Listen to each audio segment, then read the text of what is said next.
Fox Sports. We are Fox Sports. We are LA.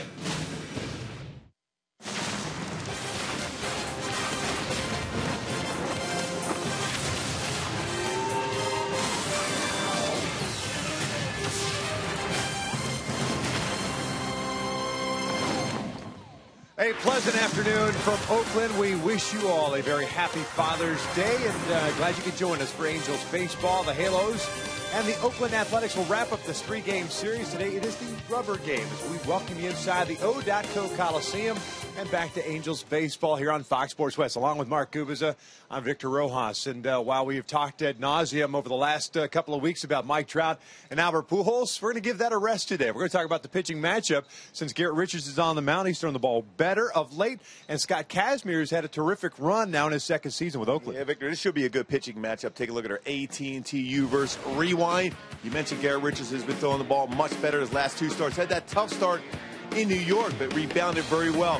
Big thing for Garrett, though, is breaking ball has been very solid. Is getting that fastball command. When he gets that over the plate, he has a devastating swing and miss slider. Scott Kazmir has one of those good fastballs himself. Good changeup. He doesn't throw as many sliders as he has in the past, and he has struggled mightily against the Angels in his last four starts. An ERA over 13. Talk about Richard, what he's done the last couple of starts, but for me, Kazmir, they got to make sure they score early against him. Make him aware of the fact that he has not pitched well against the Angels, especially those last four starts. Yesterday afternoon was the situational hitting that was not there for the Halos, so they will have to capitalize if they do get those base runners on board against Scott Kazmir. We're just about ready for baseball here in Oakland on this Father's Day. Sit back, relax. We're going to bring you the lineups and the first pitch when we return.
This Father's Day, and plenty of dads in attendance here. As a matter of fact, a couple of the A's players' dads throughout the ceremonial first pitches. And, today's game, we are participating in the Home Run Challenge. Today, every Angels home run in this game raises $12,500 for prostate cancer research. You can make a pledge by going online to homerunchallenge.org. It is a perfect day for baseball. Not a cloud in the sky here in Oakland. And the Athletics signing autographs for the little ones that ran out of the field with them. And Scott Kazmir is getting his warm-up pitches on. So we will check out Mike Scioscia's starting lineup for the Halos with the loss yesterday. A game over 500 at 35-34. Johnny Giavitello will lead things off at second. Cole Calhoun at right. Mike Trout at center. Albert will serve as a DH this afternoon. David Freese back at third base. Eric Ibar, the shortstop. Carlos Perez behind the plate. Daniel Robertson gets a start at left. And it's Efrain Navarro batting ninth and playing first as they take on the 31-year-old left-hander, former Angel and native of Houston, Texas, Scott Kazmir. Scott Kazmir's fastball, 90-94. He's got a slider, a cut fastball, a curveball, changeup. Mainly a fastball, changeup type guy now. He's gotten away from that big slider he used to have when he was with the Tampa Bay Devil Rays at that point. Solid area, 2.84. My go-tos against Kazmir today. Pressure him early. Remind him of how much he has struggled in his last 4 starts against the Angels. An ERA over 13 and work counts effectively. That means if you get a good fastball early, go out and attack. But if he's throwing those all-speed pitches out of the strike zone, work the counts and get him out of the game and get down to that A's bullpen. Johnny Giavitello ready to lead things off.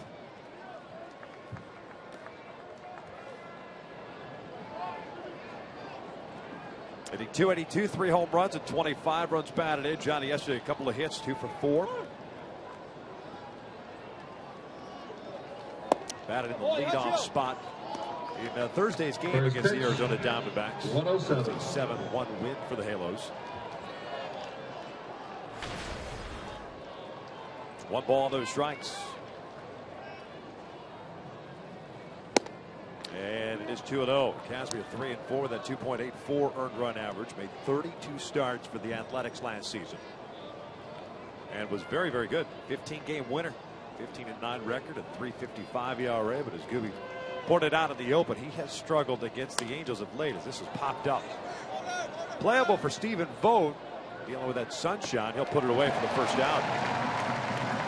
Talk about those numbers here just a second, but let's take a look at the Oakland A's defensively. It's Fold, Burns, and Reddick in the outfield from left to right. The infield, Laurie, Simeon, Zobrist, and Davis from third to first, and both behind the plate. Sam Fold out in left field. He's played all 3 outfield positions in Oakland.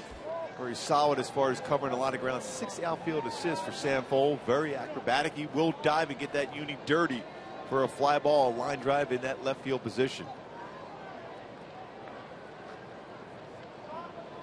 As Cole Calhoun settles into the batter's box, and he will take a look at his strike. Gibby mentioned the last 4 games against the Angels. We can just go back to last 2, which were last August. He made back-to-back starts against the Halos on August 24th and August 31st. Gave up 13 earned runs in 4 1/3, and Cole will pick up a single with 1 out here in the first inning. Amazing thing is Cole is now 4 for 5 in his career versus Kazmir. Remember his last start here as an Angel in this ballpark. That was an extremely tough one for Scott Kazmir. Although you hear his name banded around baseball as a potential trade piece for Oakland, be able to get some young prospects. Still has that very good arm. Great ERA this year. Opponents only hit .222 against him. And that's straight across. .222 versus lefties, .222 versus righties. First one to Trout, in for a strike. It does have to play into the psyche a little bit, doesn't it? Especially when you've got recent history where you've not pitched well against a certain team. There's no doubt about it. I mean, you can pitch well against everybody else, but if you struggle against one opponent, whether it's at their ballpark or home or both, it is definitely in your mind. You can still even go back to when I was pitching against Detroit. I could pitch well against them at home. I go to Old Tiger Stadium. In my mind, I knew I was going to make a mistake or two. And lo and behold, that overhang hit a home run or 2. And I ended up losing the game, giving up quite a few runs in that yard. 2 balls and a strike. on Mike Trout hitting .301 with 18 home runs and 41 runs batted in. Trout yesterday 1 for 2. Singled and scored in the 6th inning. The only run that the Angels put on the board. Trout also picked up a couple of walks. And these are those counts I'm talking about working into against Kazmir, and it's a perfect opportunity to Trout try to do some damage.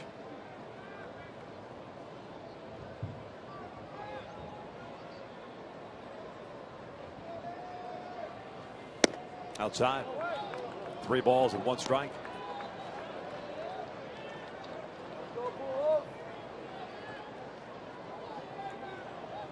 Albert Pujols on deck.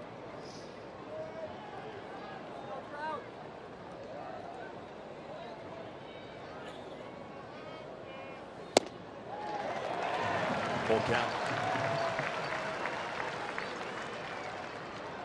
Pretty close pitch. I think Mike will find out from Chris Siegel if that was a strike. That was real close to the outside corner. Wonder if Cole will be going here on a 3-2 count. Kazmir's thinking that same thing. He has allowed 4 stolen bases in 4 attempts. And Vogt has thrown out 24% of would-be base stealers. So it's a pretty good combination to go on if you're the Angels here. Cole doesn't go, and Trout lines one to right field. There's a base hit. Calhoun will stop at second, so the Angels have a couple of men on here in the first for Albert. Victor, you mentioned about when you struggle against a team. As soon as Trout hit that ball to right field, Scott Kazmir started working towards third. He has his head down right away. He's almost, the thought process right now for him is, oh, here we go again against this club. On a 3-2 pitch, they're going back outside again. This time it was belt high, and Trout hit the ball the other way. And this, looking at his body language, this is the opportunity right here for the Angels to score early against Kazmir before he gets locked in. Albert serving as a DH today, so quasi day off for him, hitting .270. And he will look at a strike. Pujols 0 for 3 yesterday with a walk. Halos had a total of 5 hits in yesterday's contest. Now Vogt and Kazmir talking things over, making sure they're on the same page, especially with the man at second base. See that pitch, a mistake made by Kazmir. That look is like, uh-oh. Now I got to deal with Pujols, who's been unbelievably hot, especially with the power numbers. Changeup.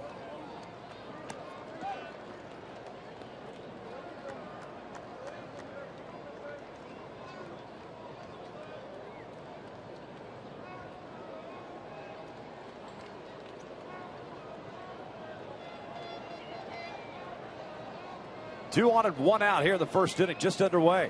Albert has a big rip, fouls it straight back, 1-2.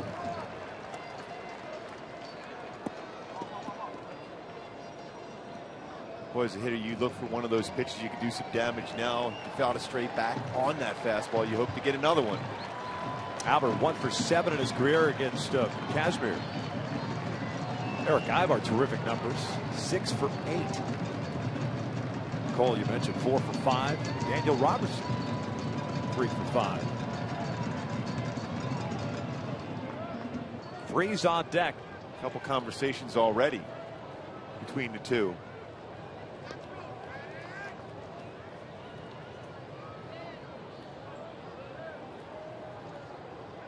A little indecision. Usually early in the game, you're on the same page with your catcher if you're a pitcher.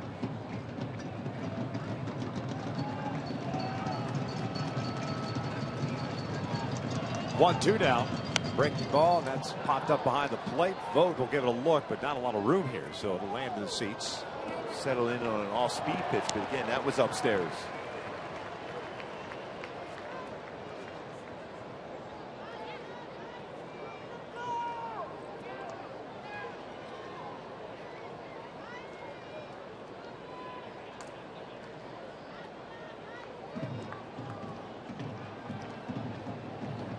Kazmir's coming off a no decision against San Diego in his last start. Gave up 3 runs, 2 earned, 5 hits in 5 innings. Another 1-2. Changeup, little topper foul up to third base shot. DiSarcina will play this one cleanly. Those are his favorite. Good hands on those for Desar. He loves when we mention him, by the way. Oh, I'm he sure loves he does. it. Yeah. Coaches love it when we do that. Oh, there's no doubt. Yeah. They shake our hands later on that day every time. That's the last thing those guys want to hear is their name on a broadcast. 1-2 again. Albert hits one down the left field line. Not very deep. Long run for Sam Full, but this one headed to the seats behind that A's pen. Another off-speed pitch, getting Albert out in front of it. Yeah, you wonder if he's going to try to sneak a fastball in at some point against Albert.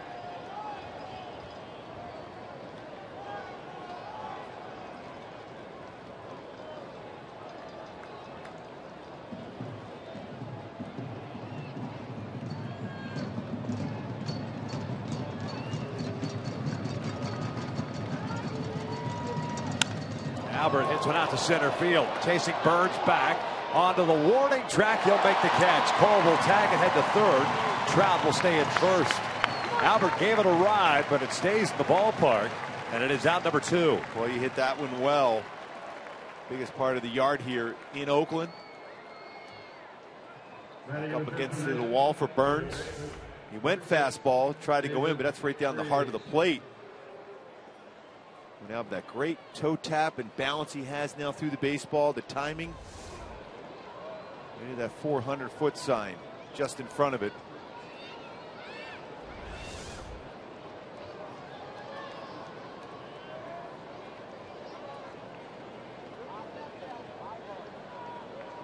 So Freeze will bat with runners at the corners. David a little bit tardy on that fastball. And it is 0-1. Back at third base today. Kyle Kibitz had to start at third. David had a day off yesterday. His batting average at .235 now. 10 home runs, 34 runs batted in. This after going 1 for 4 in the opening game of the series Friday night. This one fouled off to the right, and it's 0-2.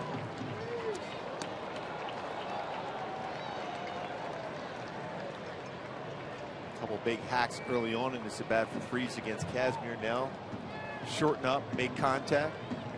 So you get a base hit in the outfield to score at least one run here.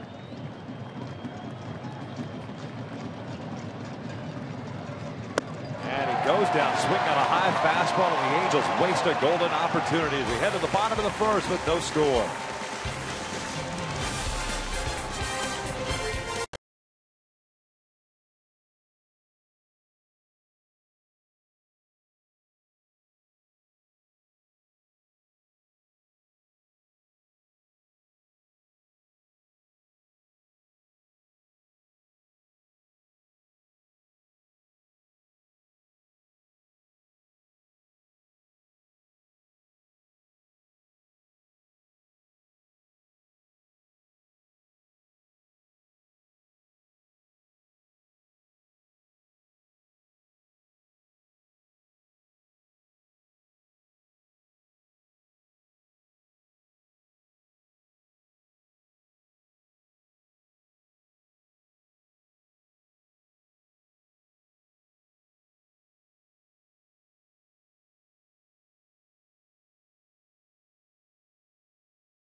Just unable to capitalize on it as we check out Bob Melvin's starting lineup for the Oakland Athletics. They stand at 30-41 on the season. Bringing up the rear in the American League West, 10.5 back of the Houston Astros. Billy Burns leading things off at center. Simeon at shortstop. Vogt behind the plate. Zobrist, the cleanup hitter, back at second. Josh Reddick and right. Brett Laurie at third. Ike Davis at first. Mark Canha seeing action for the first time of the series. He's the DH today. And Sam Fuld gets to start in left field, taking on Garrett Richards, who last 2 starts have been much better for him after that big game that occurred in New York, where he gave up a lot of runs in not too many innings. Yeah, it's still good numbers. You mentioned the last 2 games, but still trying to get that better command for his fastball, and he's done a much better job for the last year to 2 years against left-handed batting. 207 this year, 194 the year before. Lefty used to have pretty good success against him early in his career. He's made a good adjustment on that because he's able to throw his curveball now. And a lot of lefties in this lineup against him today here with the A's, especially with a couple switch hitters.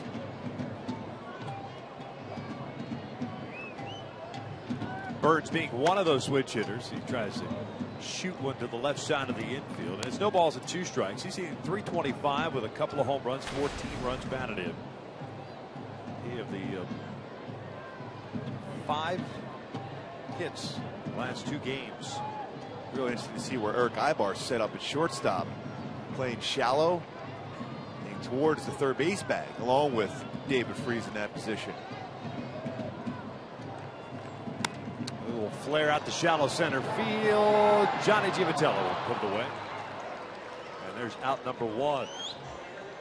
Defensively for the Angels today, Daniel Robertson in left field, Mike Trout at center, Cole Calhoun is in right, David Freese and Eric Ibar on the left side, Johnny Giavitello and Efren Navarro on the right with Carlos Perez behind the plate. And I told Johnny Giavitello to make a play to start the game, and he did that on that pop-up. He started 64 of the 70 games at second base, 6 errors, has turned, though, 27 double plays, and with Richards on the mound, he will get a lot of ground ball action at second. This one grounded to short. First pitch swinging is Marcus Semien, 2 outs. You know, they mentioned with Burns at the plate how the defense was playing in a little bit.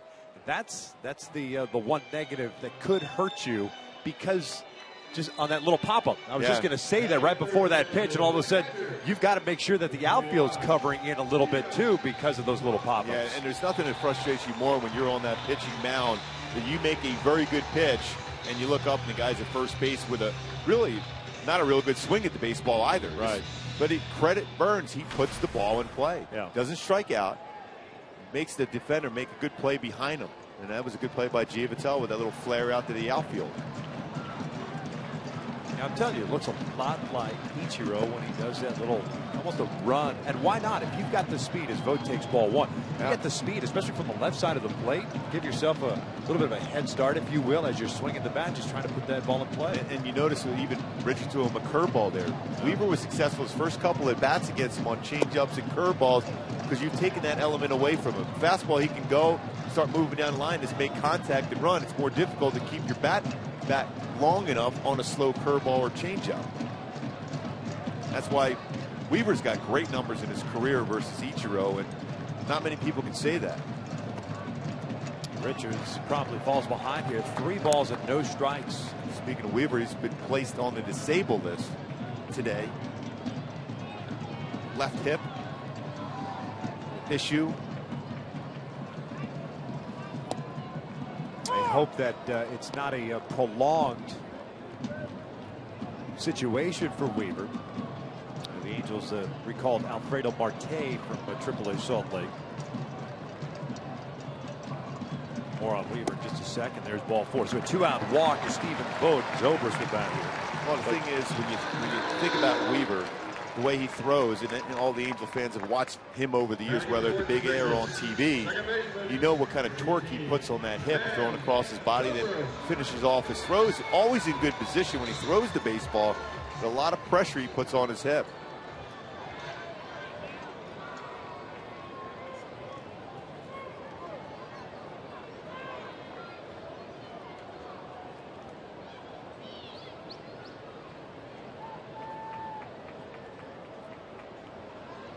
Zobrist at second base after starting the first 2 games out and left. He will take outside. One last thing on Weaver, too. Not that you want to plan these type of things out, but when you look at it in a big picture standpoint, if it is just a one-time stint, 15 days, from a starting rotation standpoint, and that was a pretty good pitch. It's called ball 2. You've got 2 off days coming up, and those off days happen to coincide with Weaver's turn in the rotation. And that works out perfectly for Mike Scioscia if you're going to have Weaver go down at all at any point during the year, because he can add an extra position player and another bat. He'll be able to mix and match with the starting rotation and just allow Weaver to get strong again. Strike. 2-1.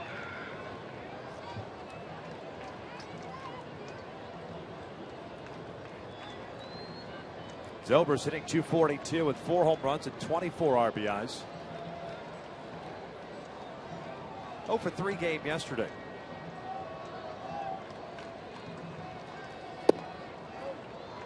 Missing off the plate. I still think Garrett's trying to almost, we talked about this on the way over here to the game. It's almost like he's trying to be too fine with his fastball.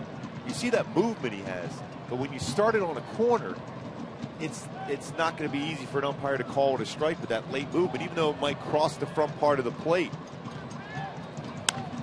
Ground ball. Navarro will take it himself.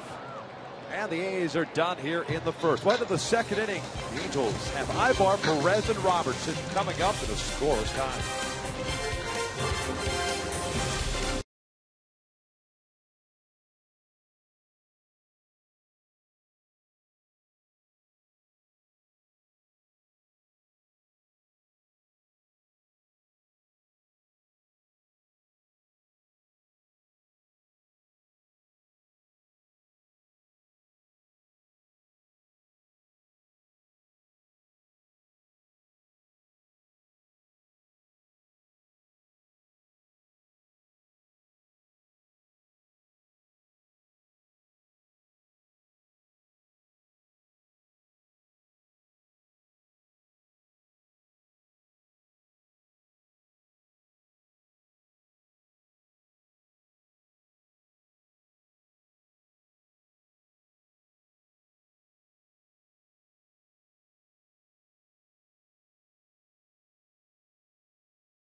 I wish you were here for all the dads that are here at the ballpark, that are watching on TV, and the dads that are no longer with us. Wish you were here. Send out all our loves, all the dads. It means something to you, obviously, losing your father on Father's Day. Yeah, 24 years ago today. Eric Ibar to lead things off. And he swings and drives one out to center field. Burns racing back there. And did Eric learn anything by watching Albert Pujols his first at bat? Go down the lines. Hit it right down the left field line. That's out. Albert didn't go out that way. How are you going to do it? He's looking up at the scoreboard wondering how that ball didn't get out to center field. He hit that ball extremely well. You mentioned what his numbers were career-wise against Kazmir. 6 for 8.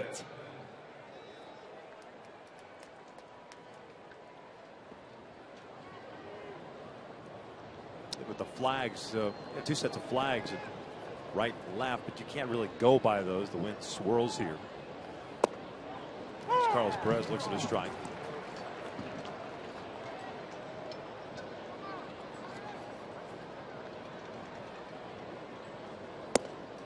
Back-to-back starts for Perez. 0 for 3 yesterday. His average of .256. A couple of home runs and 12 runs batted in. Change-up, swing, and miss. Second strikeout for Kazmir, 2 outs. Hey fans, the Angels will take on the Astros on Tuesday. That's a 7:05 start. Fans in attendance will receive an Angels Beach hat courtesy of Chronic Tacos while supplies last. Purchase tickets today at the Angel Stadium ticket office or online at angels.com. Long homestand coming up, by the way. The Astros in town for 3 2-night games. That's a pretty good hat right there. 2-night games and a day game. It's a 12:35 start on Wednesday. Off day on Thursday. And then the Seattle Mariners are in town for 3. And then the New York Yankees are in town for 3. So get out to the ballpark. It's going to be a lot of fun. Yeah. Those young players, those young talented players on the Astros, too. No excuses. School's out. School's out. Let's go. For summer. Wasn't that a song? I believe it was. And I believe later on in this game, you're going to hum a few bars. 0-2 to Robertson upstairs. I've seen that a couple of times now where Kazmir's gotten ahead of a right-handed batter trying to elevate on that pitch. Got freeze to strike out in the first. Went with a changeup on Perez. There's a changeup. Kind of pulled off of that. Even though we've said he has struggled against the Angels, you don't want to let him get on a roll now. He had an opportunity, and Albert crushed the ball to center field that Burns ran down, and he got through the inning with no damage. You don't want him to start feeling confident because he's got very good stuff. Scott Kazmir does. This one's pulled out to left field. Sam Fold is there. Kazmir with a 1-2-3 second. We'll head to the bottom of the inning. Still scoreless.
In the first, but nothing else. And he'll face Josh Reddick, Brett Laurie, and Mike Davis. Oh, he was going down. He was going Mark Langston right there with the air guitar. Yes. Nobody plays an air guitar quite like Mark Langston. Yeah, Langer is in a league of his own. There's no doubt. Just ask him. Yes. Legend in his own mind. I'm sure he loved to play a little guitar for Rush one time in concert. Can you imagine? Sat down at the piano when we arrived in Phoenix. Yes. In the lobby of Play the a little hotel. Stairway to Heaven for me. I was in heaven.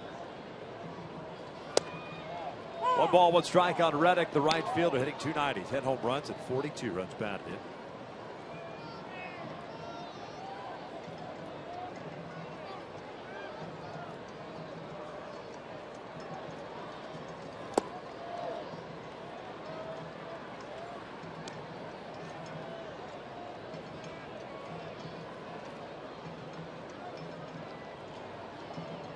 Still trying to fight that fastball command. Trust in that movement for Garrett. Reddick fouls it off. So you can see how impressive his fastball is. That's a fastball count for Reddick, who is a very good fastball hitter, yet late on that 95-mile-an-hour fastball.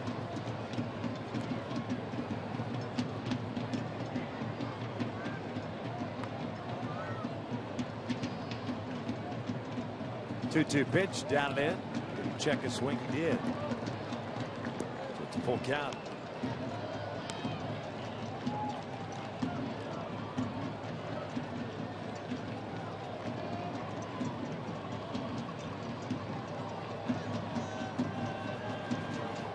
Stopper's dad is here.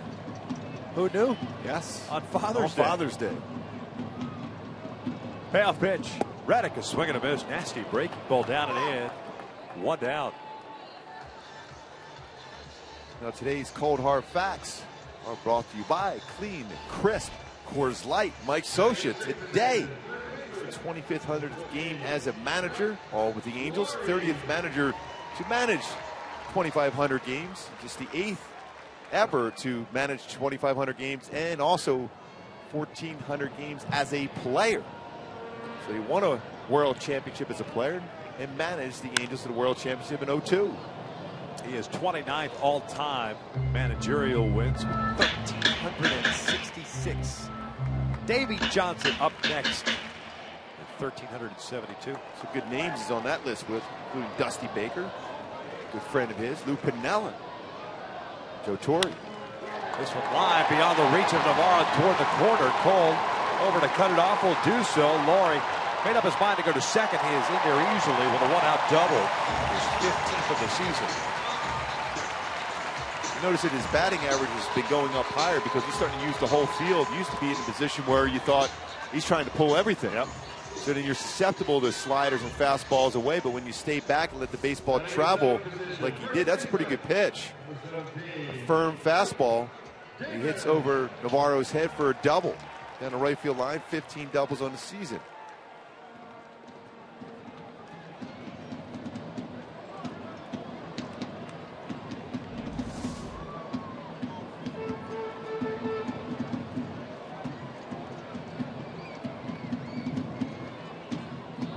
Ike Davis, the first baseman.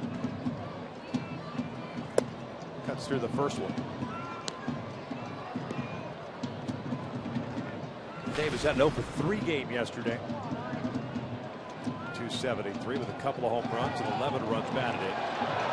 Laurie takes off at third and he's in there. Now they call him out. The tag remained on the. What's he claiming here? Is he claiming he came off the bag or he went out of the baseline? Looked like Mike Scioscia was going to look in, and now it looks like Bob Melvin's going to look in also on the same play. This started to go. And then the throw.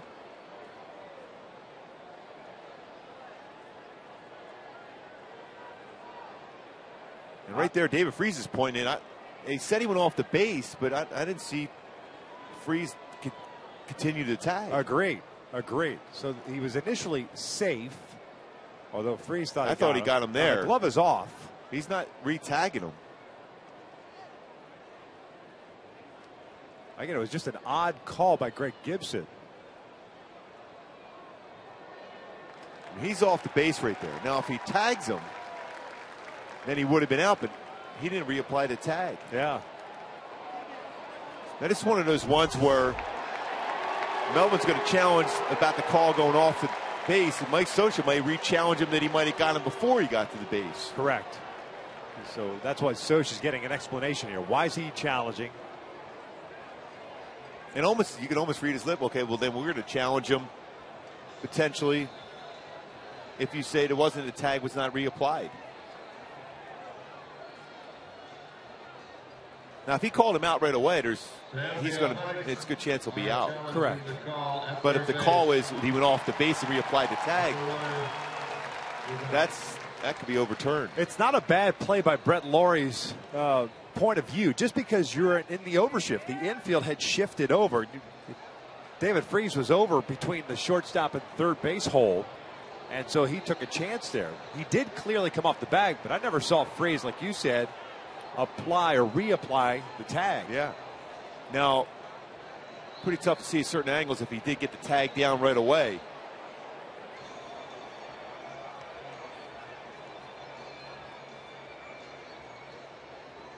But we've seen this a lot lately against Garrett where the runners just start to go in the middle of the stretch position for him.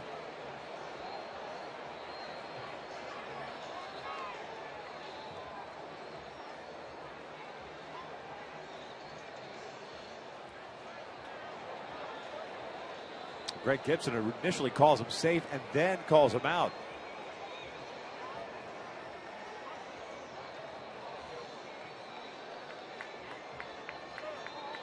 Well, the A's have challenged this.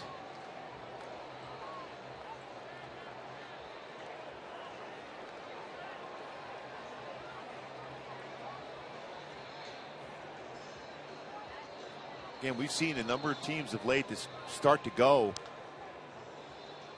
against Garrett. This time, though, he did step off.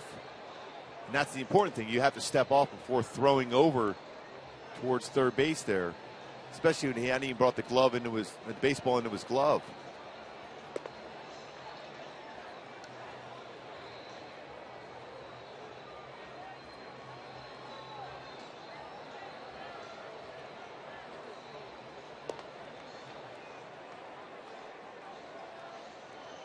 Crazy play here early on.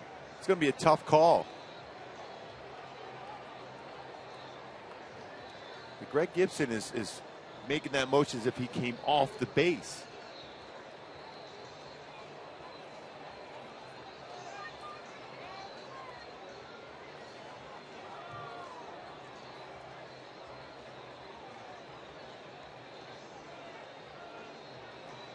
Boy, so close. It's going to be a tough one.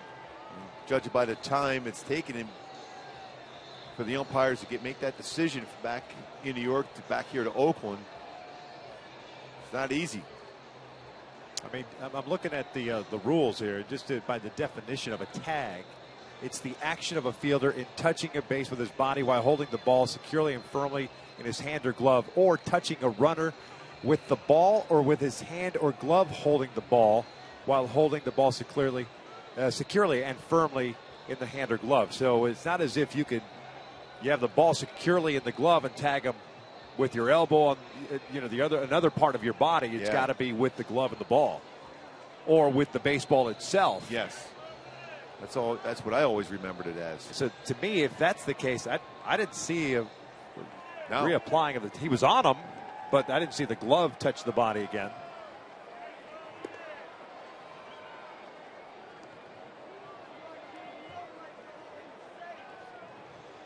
Garrett will get some warm-up pitches here to stay loose. As it stands right now, it's an out call at third, which would be the second out. See, Jim Joyce is the crew chief on the left, Greg Gibson on the right.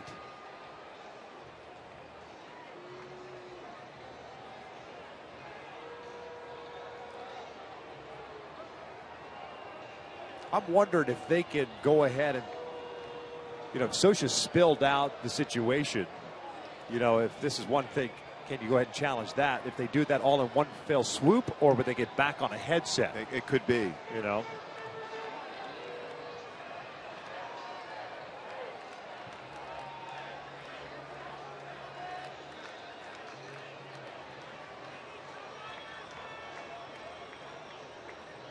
Looks like it's a long explanation.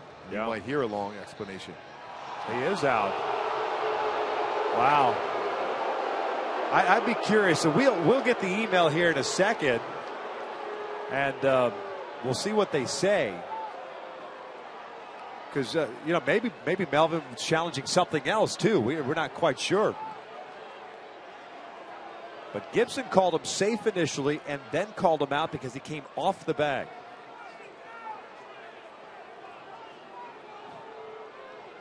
And technically speaking, Melvin came out fired up. You can't argue. No. And he gets the explanation. He doesn't like the explanation, obviously. First pickoff of the year for Richards. A big pickoff. Once we get that explanation, and we'll get it here momentarily, I'll be more than happy to share it. But because I'm curious now as well as to how they came to that determination. Because clearly Melvin was pretty miffed about it, as was Brett Laurie. So 2 outs, bases clear. Ike Davis still at the plate with an 0-1 count.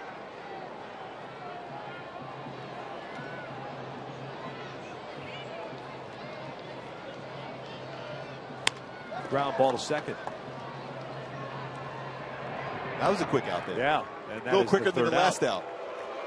So nothing happening here for the Oakland Athletics. We will head to the third at the Coliseum with no score.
Calhoun coming up, and let's go back and take a look at what they call the definitive angle or view in which they made the determination to uphold the call.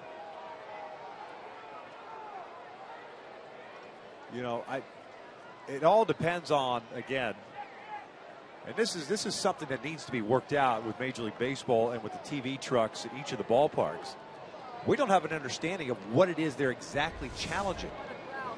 So without that, it's difficult. All we're doing is just assuming what the challenge is, and then once we get the email from Major League Baseball, then we kind of understand it. But there needs to be a better line of communication so that we're all informed here.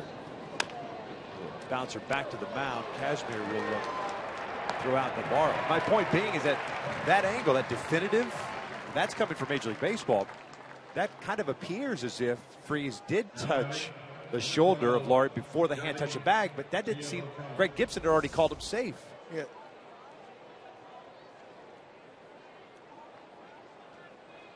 This is the definitive angle here. But also, it would probably help everything out at some point, as if when the umpire gets that decision back from New York, he announces it so everyone knows it. Right. What the call was, either stands or overturned. That way everyone knows.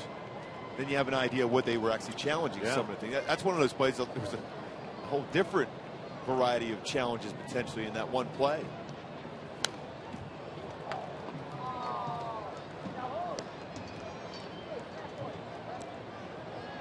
But Richards will take it. Yeah. And the Angels. Yeah, no doubt.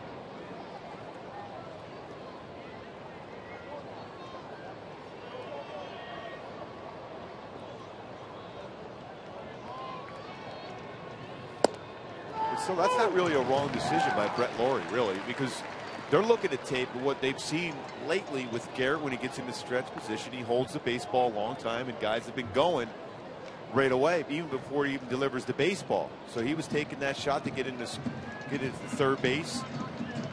But credit Garrett on that one. He's very patient. Just stepped off and threw over to third base with a third baseman on the move. And the way he throws the baseball to begin with. Not an easy catch for Freese either.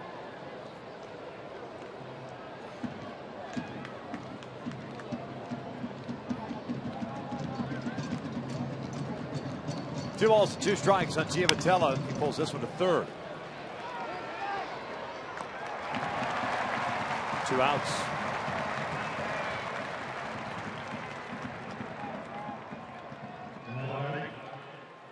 6, Cole Calhoun.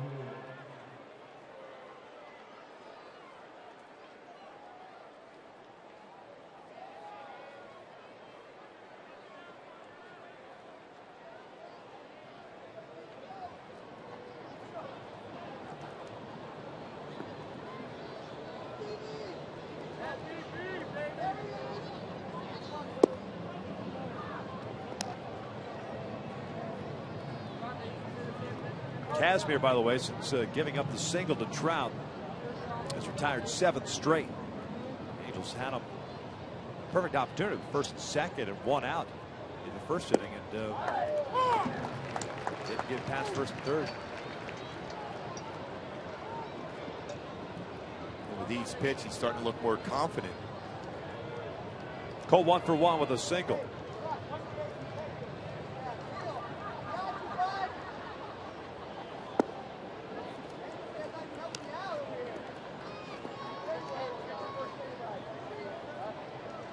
Good hitters count for Cole, 4 for 5 in his career versus Kazmir.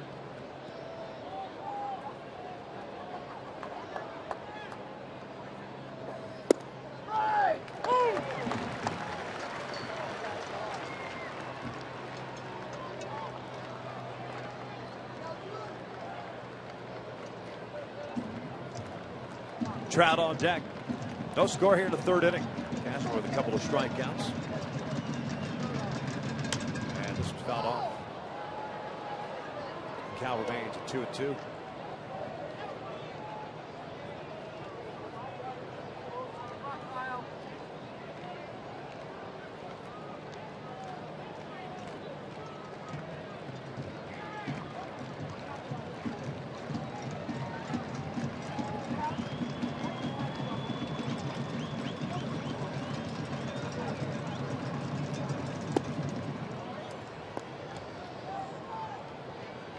Full count.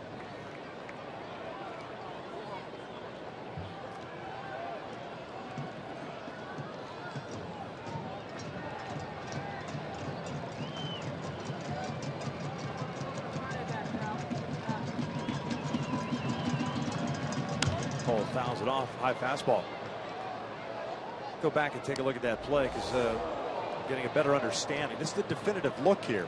The tag apparently touches the shoulder before Laurie's hand you can hits almost the see, bag. You can see the glove getting that shoulder before his fingers touch the base, and that's what we thought. I mean, there's no way they can overturn when he ruled him initially. Greg Gibson safe and then called him out after he slid by the base. Now we're being told that New York, the replay center, looks at the whole play in its entirety.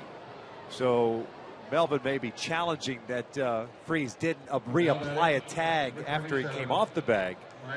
The replay official reviews the entire play and determined that he was out even before we got into that situation. So credit them for getting it right on that one.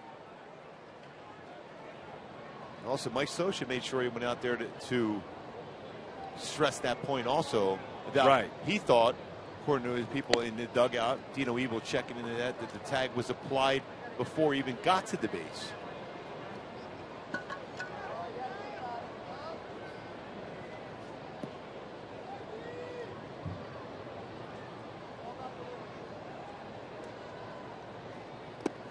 And the replay, I just got the email here, the replay official is obligated to look at the entire play. So the call is confirmed, although Greg Gibson's call was on a different part of the play. At least they do look at it in its entirety. And I guess that saves, you know, the whole double challenge situation that we were talking about. Because as we understood it, that was the possibility over the last year plus. And you look at it one way, you get the call overturned or whatever, then the other manager can challenge another part of it. There's been a couple of those too that's gone that way.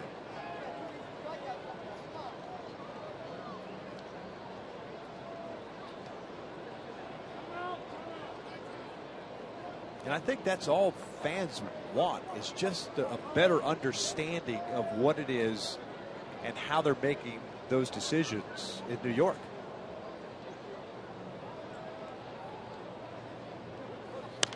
fouled off. And so are the managers. Yeah. Wanting to know those things too. And to be honest with you, I think and I know you could probably do it just by process of elimination, because it's an umpiring crew that rotates in for each series. So you can look at all the umpiring crews and figure out pretty much which one's in New York on any given day. This one's out to right field. Reddick coming on. He'll play the short hop. Second base hit for Trout, so the Angels have runners at first and second with 2 outs. But I still think that Major League Baseball and the Umpires Association should name the officials. Hey, you know, we get on the official score sheet, we get the 4 guys that are here in the ballpark.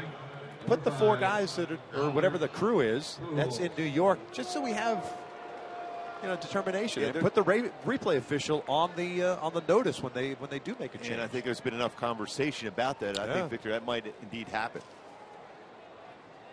I mean, the end game is you're trying to get the call right. So nobody's trying to dog anybody. You're just trying to get the call right. That's the whole purpose of it. Similar situation to what the Angels had in the first inning. First and second, this time with 2 outs with Pujols at the plate. Albert gave one a ride in the first out to center field, but it was tracked down by Burns on the warning track. Trout with 2 hits going the other way in this game against Casimir. Multi-hit game already for Trout.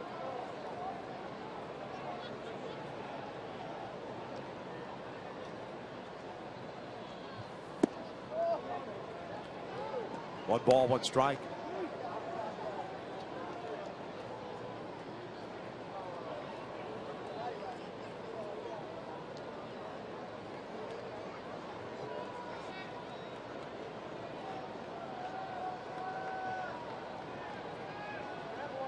One pitch. Albert got tied up. Cut fastball inside. Stayed inside all 3 pitches so far in the sequence. Tried to go inside it last time up against Albert, but he's out over the plate, and Albert almost hit it out. He's determined to stay in on the hands of Pujols.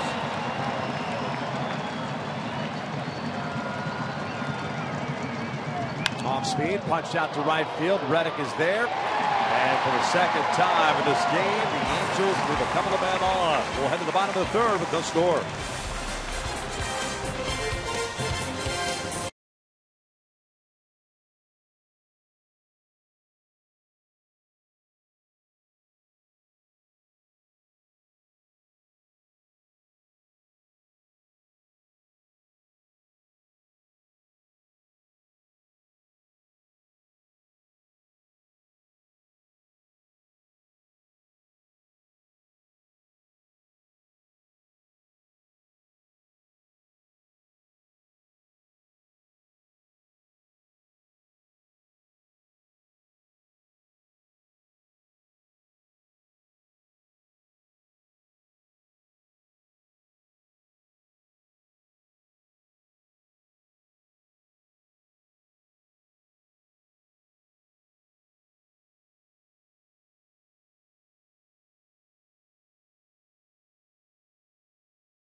In June when the Angels take on the Mariners next Friday at 7:05.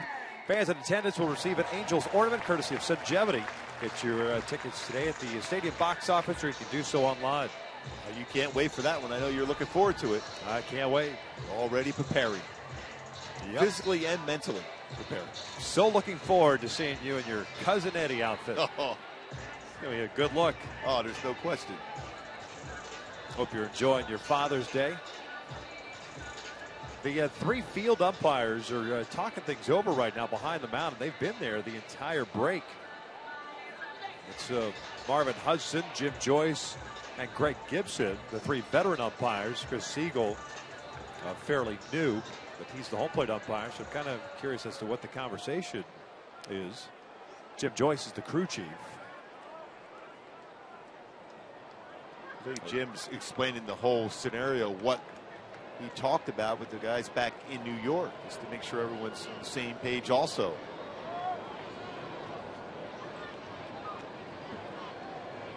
Eight, 9, and 1 for Oakland against Garrett Richards. This is Mark Canha.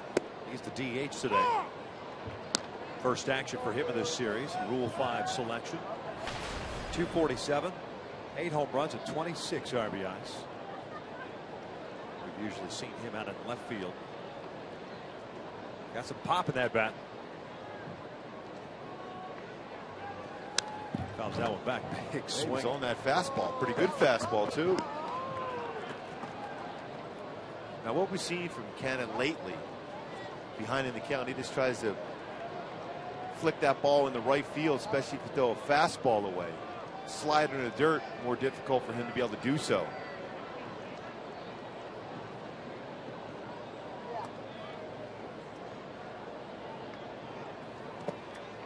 There's that breaking ball.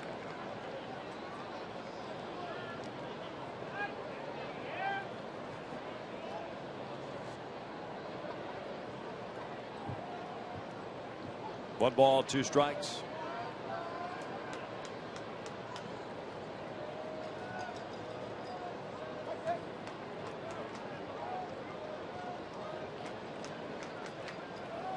This one fouled off. Canha, the 7th round pick by the Florida Marlins, Miami Marlins. 2010 at a Cal. Yeah, taken in the Rule 5's draft in December by the Rockies, and it got traded to the A's. Much like how the Angels acquired Taylor Featherston. Another team took him in the trade. Pretty good curveball, upper part of the strike zone. Richards certainly wanted that one. So did the dugout of the Angels. Siegel did not call that high strike. Got quite a bit of the strike zone. Count remains 2 balls and 2 strikes. Another good crowd here at the Coliseum. They were around tailgating before the game. A lot of pickup baseball games in the parking lot. Good to see when we drove in about 10:15 or so, 10:30.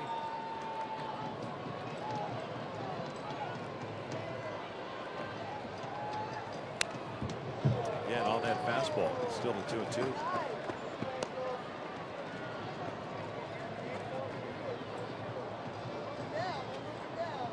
This is when that 2-seam fastball from Richards will be very effective inside on Canha.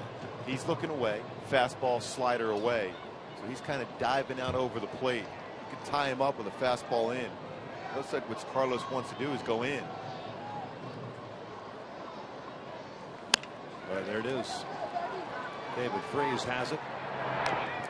Throw pulls Navarro off the bag, but Efren slick at first base, tags out Canha for the first out. Great hands by Efren. Quick tag. Boy, did he jam him too on that fastball in. Now batting, number 23. That throw just up the first baseline, but a quick tag. Done some nice defensive things in this series, Efren Navarro. That perfect throw to the home plate yesterday. Now playing first base, his normal position. Good tag. 3-time defensive player of the year in the minor leagues for the Angels. He is smooth at first base. Sam Vold, the left fielder, looks at a fastball away. Way off the plate.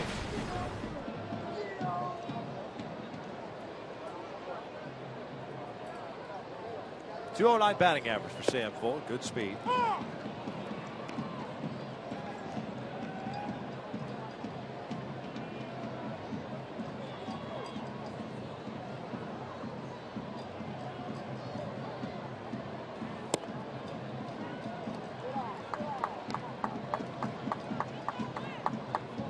a guy you definitely want to keep off the base, especially with the speed on deck in Billy Burns.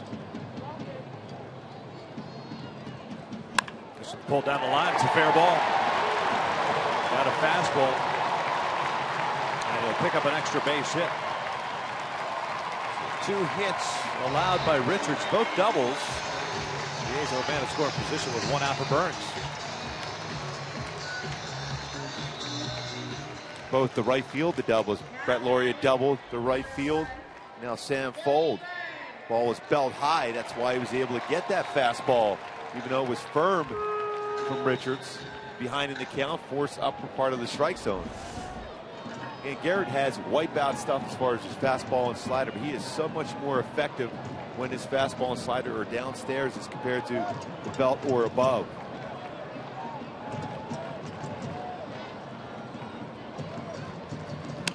This is looped down the left field line. That is a fair ball, and Oakland will take a 1-0 lead. Burns trying to go to second, will slam on the brakes, but it's an RBI single.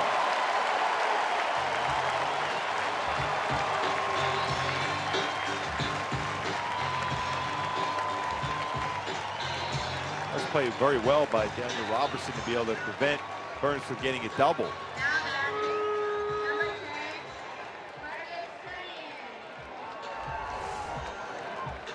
Kind of that get over slider, but it was up. Burns is trying to make contact, punch that ball right down the left field line, but played well by Robertson to prevent him from getting double. Simeon with a big rip. Comes up empty. It's an 0-1 count. Fouls that one back. Simeon is 0 for 1. Grounded out to short.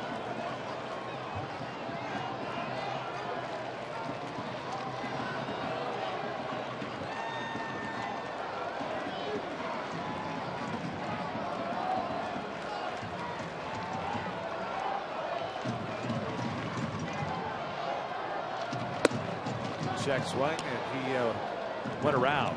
It's 0-2.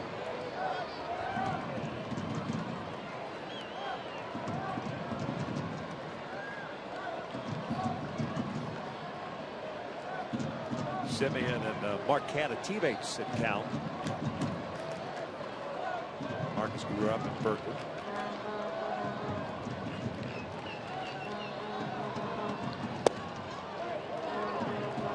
That's a strike. It's twice now in this inning alone where he's hit his spot, Richards, on a breaking ball and not called a strike. He's got a lot of the strike zone also here.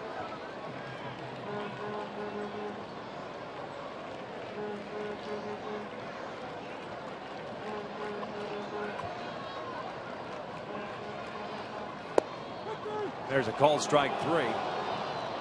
2 outs. Second punch out for Richards. Good breaking ball once again. Almost the exact same spot as the pitch before. This time getting the call. Now batting, number 21, Stephen Vogt.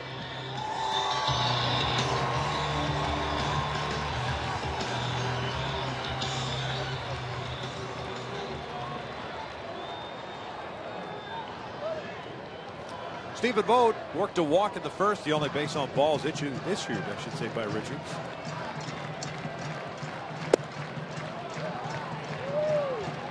He has yet to hit that outside corner with a fastball to a left-handed batter yet. And with this count right now, you would assume that Burns may be going.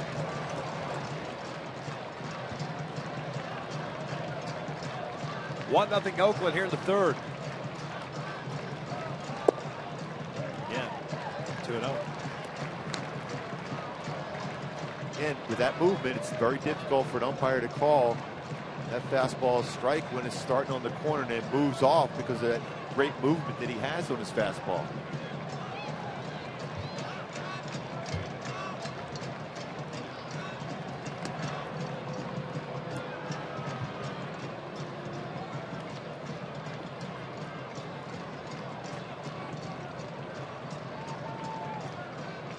Double by Sam Fold and a flared single off the bat of Burns as he picks up his 15th RBI, giving Oakland the early lead. 3-0.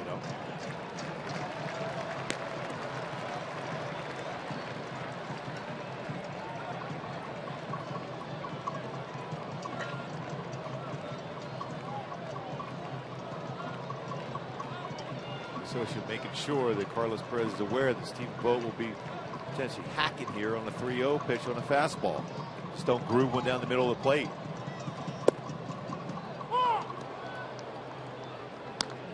Good location. At least that was low. In the strike zone. 3-1.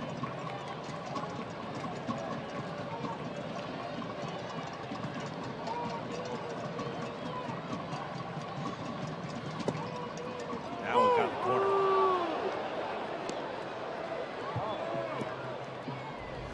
This one looks like he gets the benefit of this call.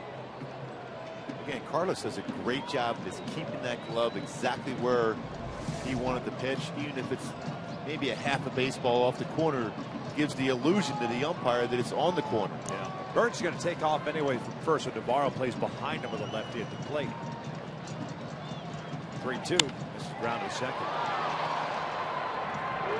So Richards limits the damage, but Oakland strikes for a run. We'll head to the fourth. Halos down 1-0.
Oakland, Mike Socia was having a conversation with both Jim Joyce and Greg Gibson, and as Scott Kazmir was getting ready, and then they decided to come over to the headsets and get on and talk to New York again. So we have no idea what this is about. As we understand it, Bob Melvin, because he challenged the play, is no longer capable of challenging any other plays in this game, regardless if it was his particular play that was reviewed or not. But because he had the umpires put the headsets on and review a play, he loses the challenge since the call was basically stands. At least that was the ruling. But as far as this goes, we're not sure what they're talking about here. Now remember, last half inning, there was a long conversation with the three field umpires behind the mound.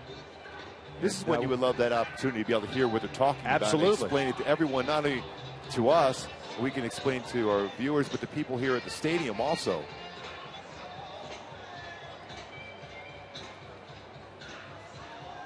But once we find out, if we ever do, we will certainly pass this along.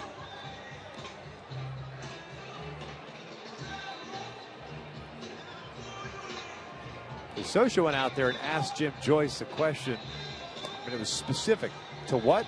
Who knows?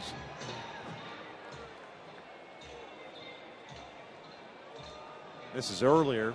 Socia was talking with Joyce and Gibson. And we'll probably find out more about this after the game. I'm sure we will. I have an inkling that when Melvin challenged the play, Socia said, if this happens and it gets overturned based on Melvin's challenge, then I want to go back and challenge the original tag of Freese in the shoulder before the hand. So and I'm just trying to get some clarification here. And, oh, that motion, he was motioning, talking to Mike Scioscia and to Bob Melvin. I don't know if that motion meant overturned. That means he lost his challenge. Number 6, David Freese. they were calling to confirm. We're just being told now that they were calling to confirm that Oakland does not have a challenge. That's what we kind of thought. Right.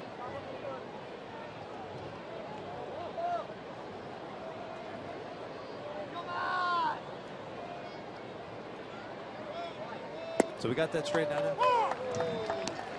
At least for this half inning. Oakland doesn't. Yeah. It's funny because that they were discussing that because during the break on Twitter I got the exact same question from someone asking, because of the different part of it being changed, does Melbourne lose and does Oakland lose its challenge? And they do, and that's now been confirmed. I'm telling you, all it is really transparency. You know, just the more information, the better. As Freese goes down swinging for the first down. And everyone was wanting to know what was actually ruling then as Brett Laurie was caught stealing 1-5. But it also has to be caught stealing in a pickoff from Garrett Richards. Right. 3 strikeouts for Kazmir, and Eric Ibar up. Drove one out to center field in the second. He is 0 for 1.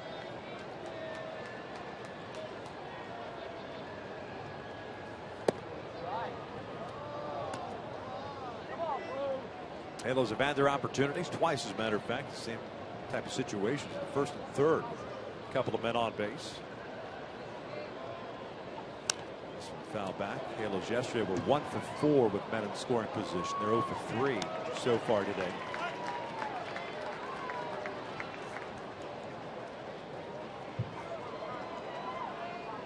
Alberts hit the ball twice extremely hard to center field and a line drive to right field in those opportunities. Kazmir throws a lot of changeups now. A lot of his changeups are high in the strike zone or just off the strike zone. Really takes a lot off that pitch, though. It's been very effective for him.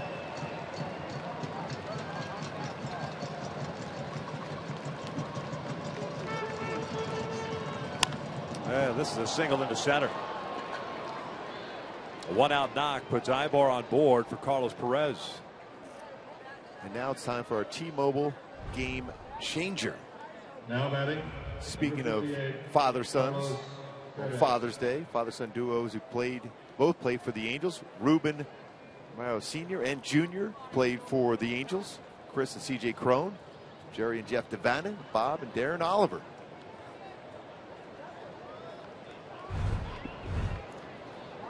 And happy Father's Day to everyone out there today. Carlos, a strikeout victim in the second. Kazmir got him on a changeup. Eric Ibar now 7 for 10 against Kazmir. And in 1 out this game, it's a rocket to center field all the way back to the warning track.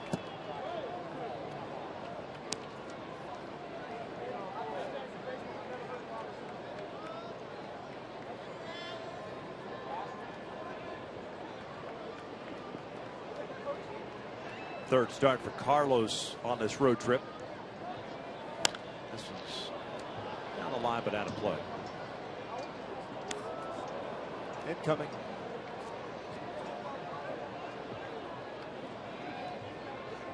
Surveyed by Fernando Salas. He's been worked hard the last couple of games, going one pitch, getting it out. He was in position again, potentially for a win. Steve Solis got out of there in a hurry.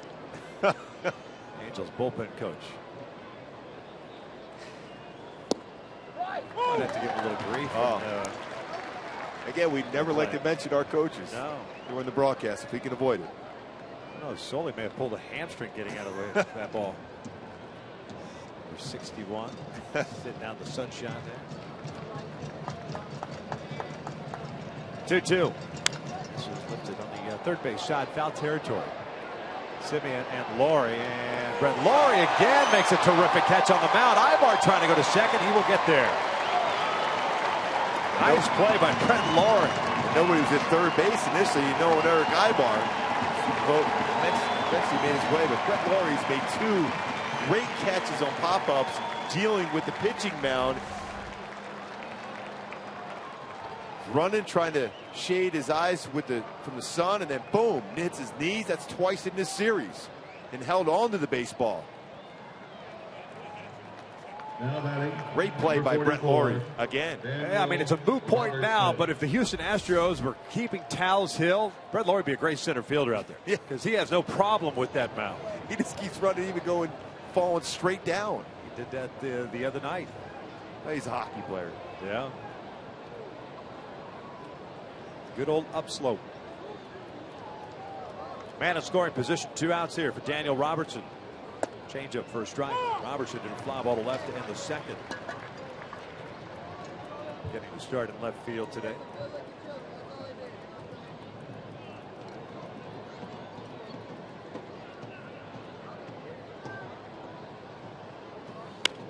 Inside out, one hoppered Ike Davis.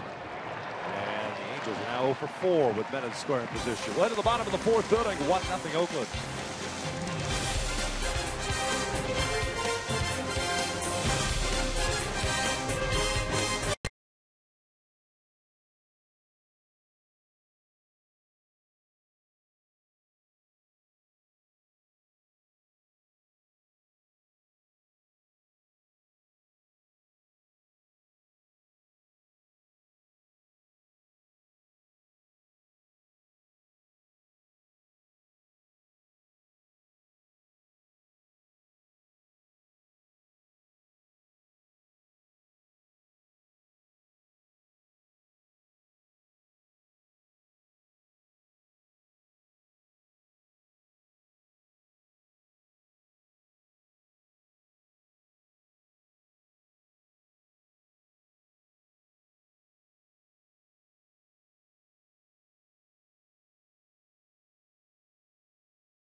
Alex Morgan, Abby Wambach, and Megan Rapinoe at Team USA continue their quest for a 3rd title as they take on Colombia in a win-or-go-home matchup for both teams. Coverage begins at 4 p.m. Pacific on Fox Sports 1. And catch the whole tournament streaming live on Fox Sports Go. Yeah, we were watching a little bit of that coverage last night, the conversation. Yeah. I expect it to be pretty physical this game. Looking forward to it. Bottom of the 4th, 1-0 Oakland. Zobrist, Reddick, and Laurie to face Garrett Richards, who's yet to have a 1-2-3 inning. 47 pitches through 3, a couple of strikeouts and a walk, 3 hits allowed. Zobrist grounded out at the first, so he's 0 for 1.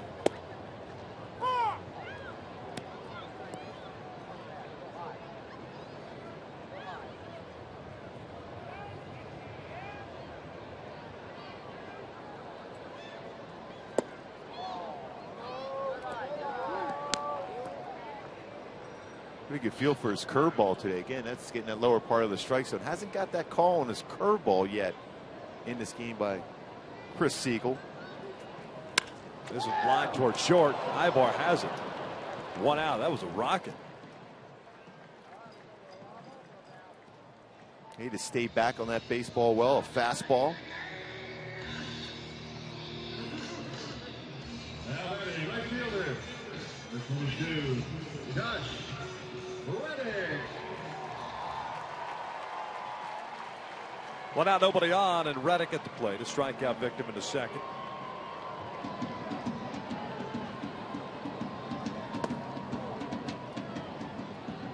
He's not getting a call on that lower part of the strike zone with the breaking ball.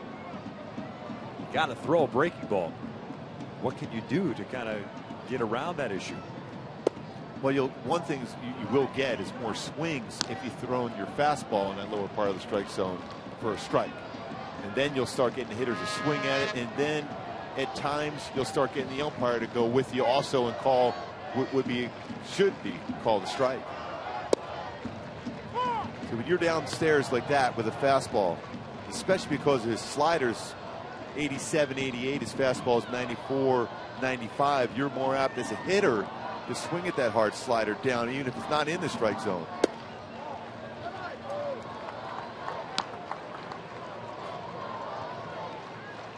But it's all set up by your ability to throw your fastball for a strike. 3-1.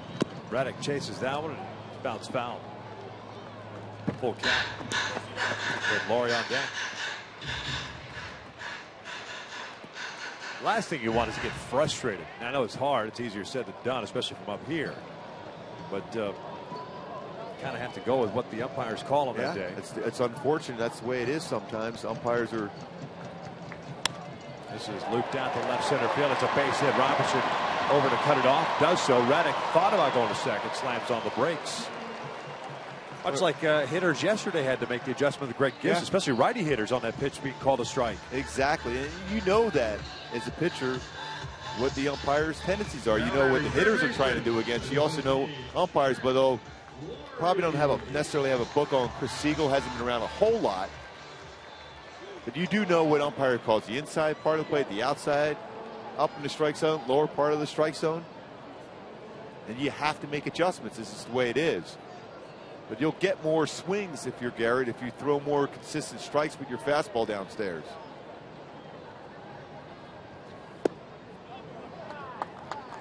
Tell you what, Robertson's made two really good plays in the outfield that prevented Oakland A's from getting doubles. One to Burns, and now that one to Reddick, covering some serious ground in left field for Daniel Robertson.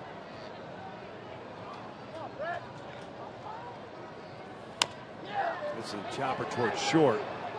They're only going to get one. That's Reddick at second. And that's why that play is so important for Robertson out, because he kept him, Reddick, at first base. You got that force out. That would have been a difficult throw across the diamond for Eric Ibar to throw at Brett Laurie at first base. But credit Robertson for being in that position to cut that off, to keep that force play in order.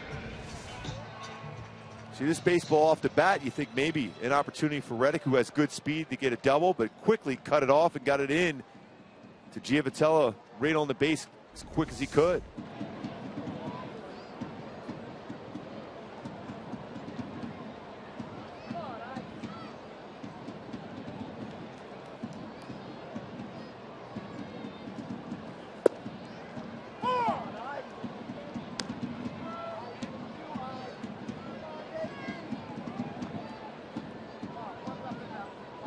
Ike Davis, a ground out, his first time up, 0 for 1.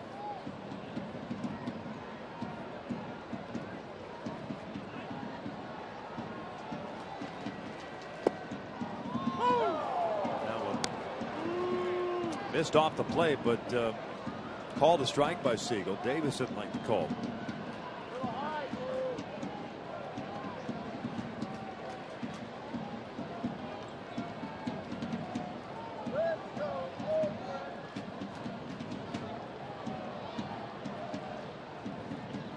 Now the 0-2.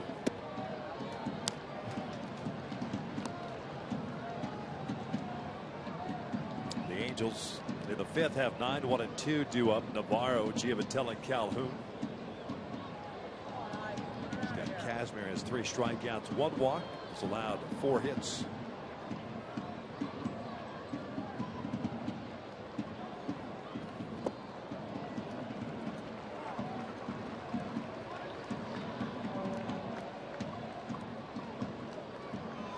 Up in Seattle, Houston leading the Mariners 2-1. That game is in the 4th. Rangers Rangers and the White Sox tied at 2. That game's in the 10th inning.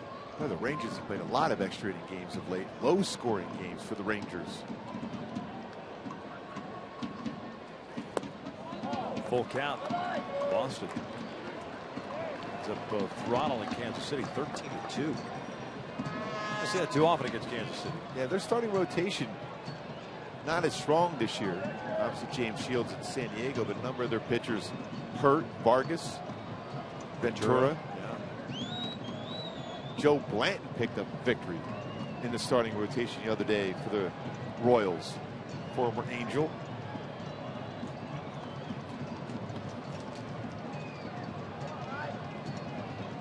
Laurie takes off. The 3-2 is a swing and a miss. Down goes Davis.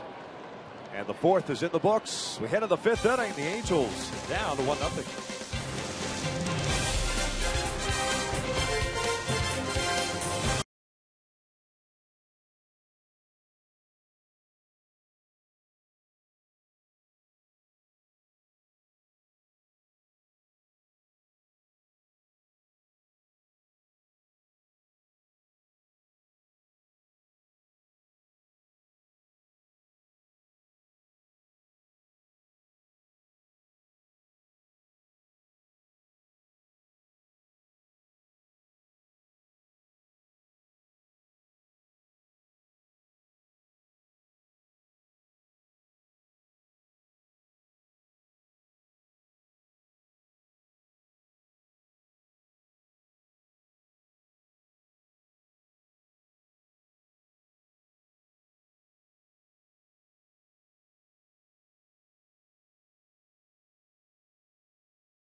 EPA estimate of 31 miles per gallon.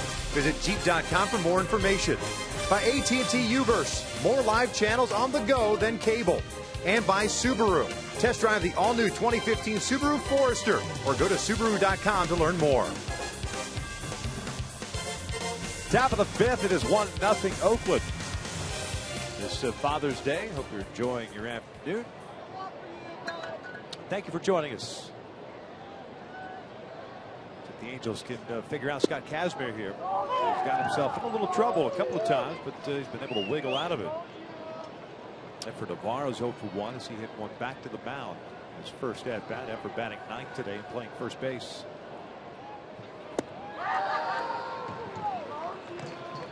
Kazmir spending 3 seasons with the Angels. 11-17 with a 5.31 ERA and 35 starts over that time frame. Let go by the Angels after that horrific start here.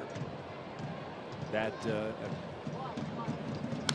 is fouled back. At one point we discussed, I think either during the game or right after the game, it was very Rick Ankiel-like. Yeah. When he had his issues with St. Louis as a pitcher before he became a position player. And credit him for fighting his way back and being very successful in the big leagues. Had to go to independent ball. Chopper back up the middle. That will sneak through for a base hit. Leadoff single. I mentioned he grew up in Houston. He played for the Sugarland Skeeters. Independent ball. Got his way back. Signed with Cleveland. Now batting. And made 29 starts for the Indians in 2013. And now in his second season with Oakland. Was an all-star last year. It's an amazing comeback story.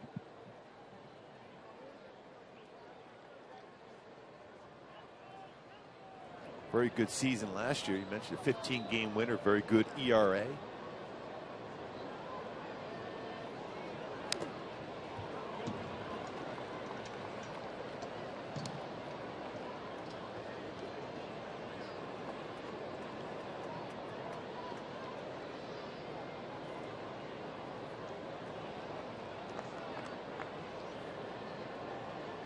Johnny 0 for 2 with a pop-up and a ground out.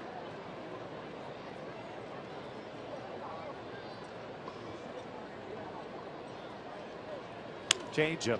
Hit down a left field line. Hit pretty well, but this one is hooking and it goes foul. So 2 changeups in this sequence against Giavotella.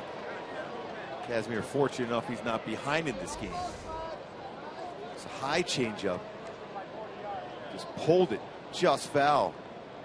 Casimir's reaction, knew he made a mistake. A bad changeup up on the inner half of the plate against a right-handed batter is almost like a batting practice speed on the pitch.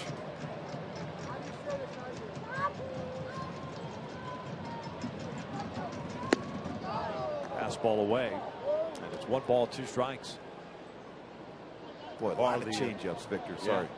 A lot of them. He used to have that devastating slider when he first came up. He had some elbow issues. He was with the Devil Rays at that point.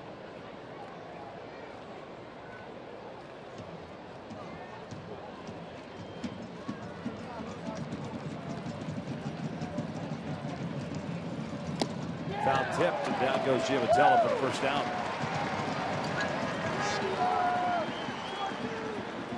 Brings up Cole Calhoun.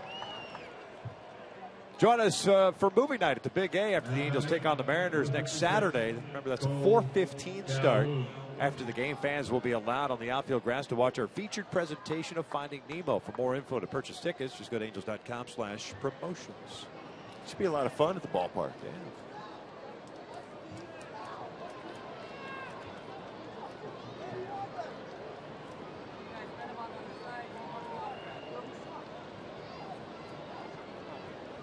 Cole's been on board twice with a single and a walk.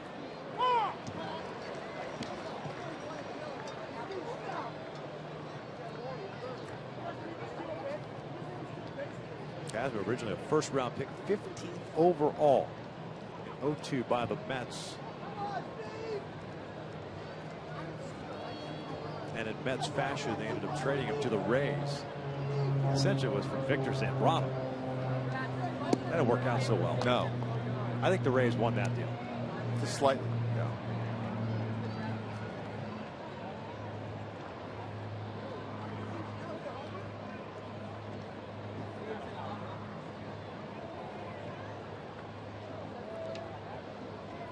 Again, the splits, lefties, righties, exactly the same against Casimir. 222. Ground ball towards second base. Zobrist over to Semien for 1. The relay back in time. I'm sure Dino will call down just to take a look at that play at first. The Angels this week, though, have hit, it just seems like they've hit into a ton of double plays, which had been the norm. So it didn't feel that way anyways. Quick turn, Semien with a strong throwing arm. No argument from the Angels. It is an inning-ending double play. We head to the bottom of the 5th inning. 1-0 Oakland.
Not be reproduced or retransmitted in any form, and the accounts and descriptions of this game may not be disseminated without the express written consent of Angels Baseball LP.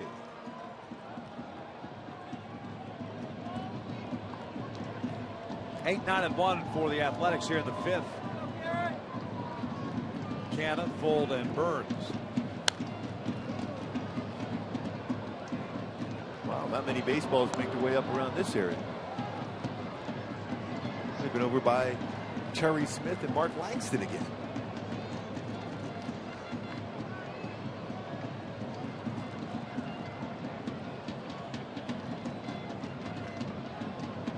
There the fellas. 0-2 count. Canna grounded out to third. First at bat, 0 for 1. Garrett with 3 strikeouts, 1 walk, and 4 hits allowed. Gave up back-to-back hits to third. Double and single. That's how Oakland got its run.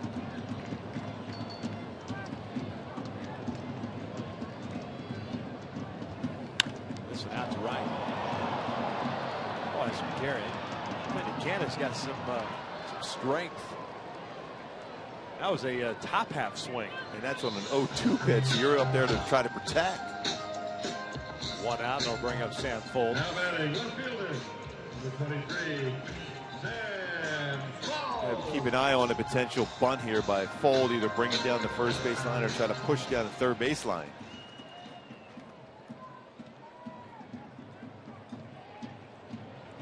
One for 1 with a double down the line.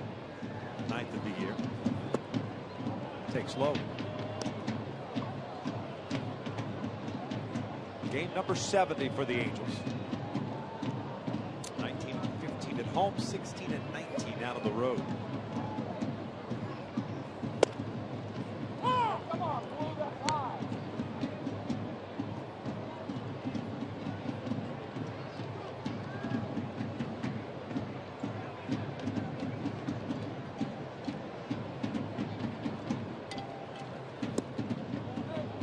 Two balls and a strike.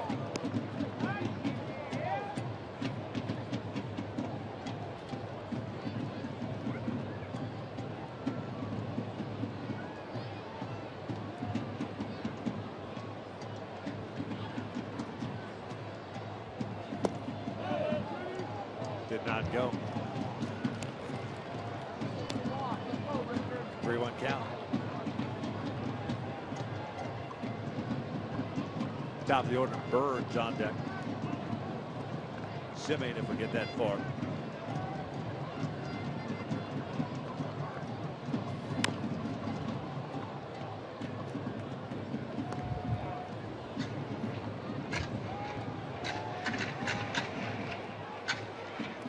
Garrett's been able to retire the leadoff man in each of the first 5 innings. He's only got the first 2 outs of an inning. Or the first 2 batters out in an inning in the first inning. That's it.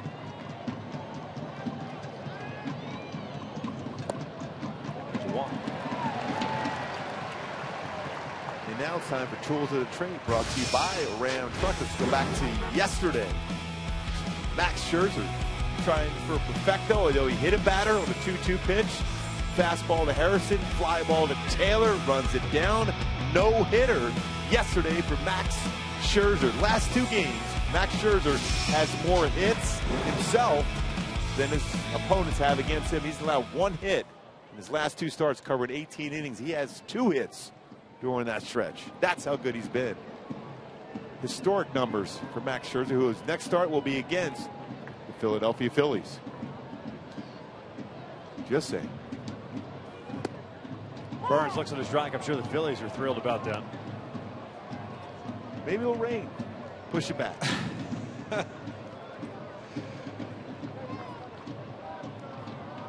Do a Crash Davis, guarantee a rain out. Yeah.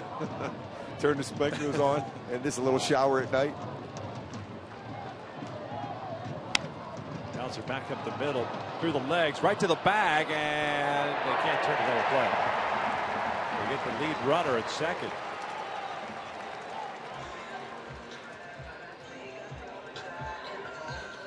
Two outs. Ground ball by Burns right back up the middle. Between the legs. Right to the base, step on the base, and try to turn a double play. Burns beats it out. Burns with a lot of infield action, that's for sure. He leads the league in infield hits. This a fielder's choice. Off to a big lead with Semien at the plate. 1-0. Yeah, shortstop's 0 for 2. He grounded out in the first inning and struck out looking in the third.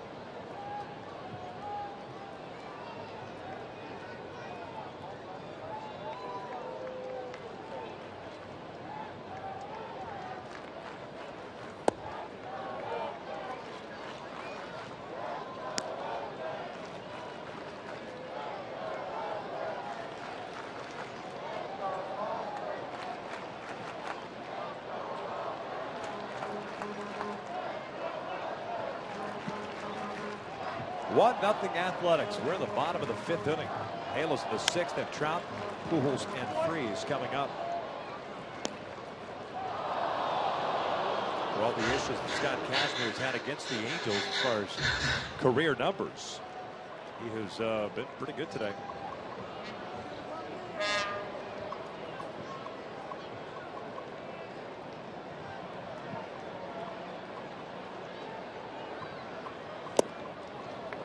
That's a real good fastball. It's a cut fastball from Richards.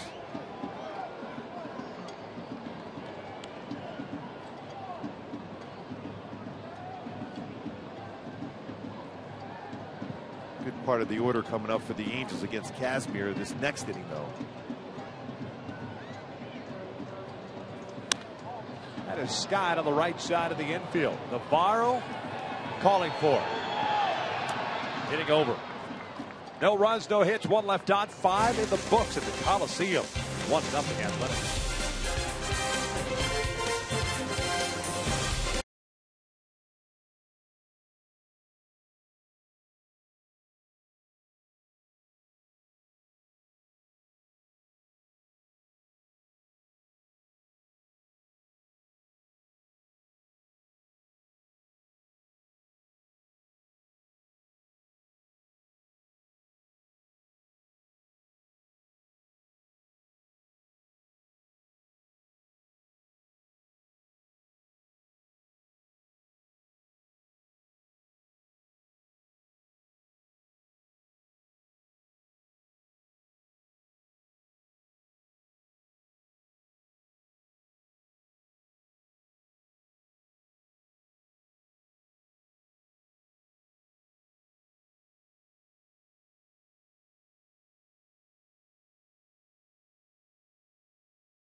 Download the Subway Restaurants app and lose the weight when you pick up your order.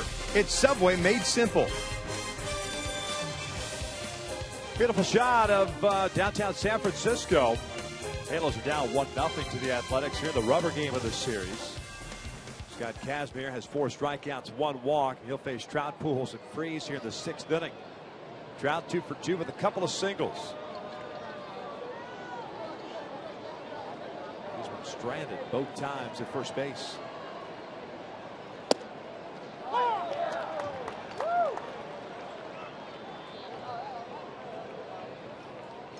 Got his batting average up down to 306. 4 for 8 in the series.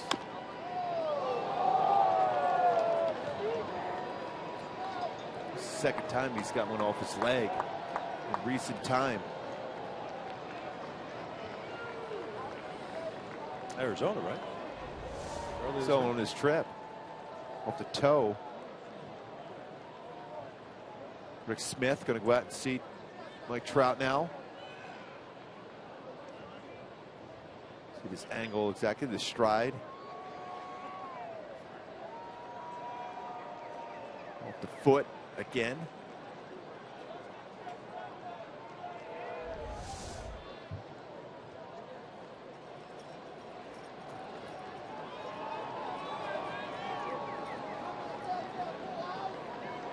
Appears to be all right. It's an 0-2 count. Pujols on deck.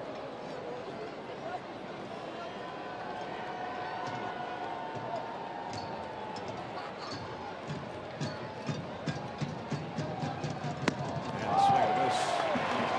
One out. High fastball. Strikeout number 5. It's been effective for him up in the strike zone with his fastball. Number 5, Albert. Although generally a dangerous pitch, because if you miss that slightly down, that ball becomes a souvenir in the stands. It's been a rough day, man. You know? It happens. Albert takes down and in. Twice he's hit a fly ball out. Once a deep center, the other to right.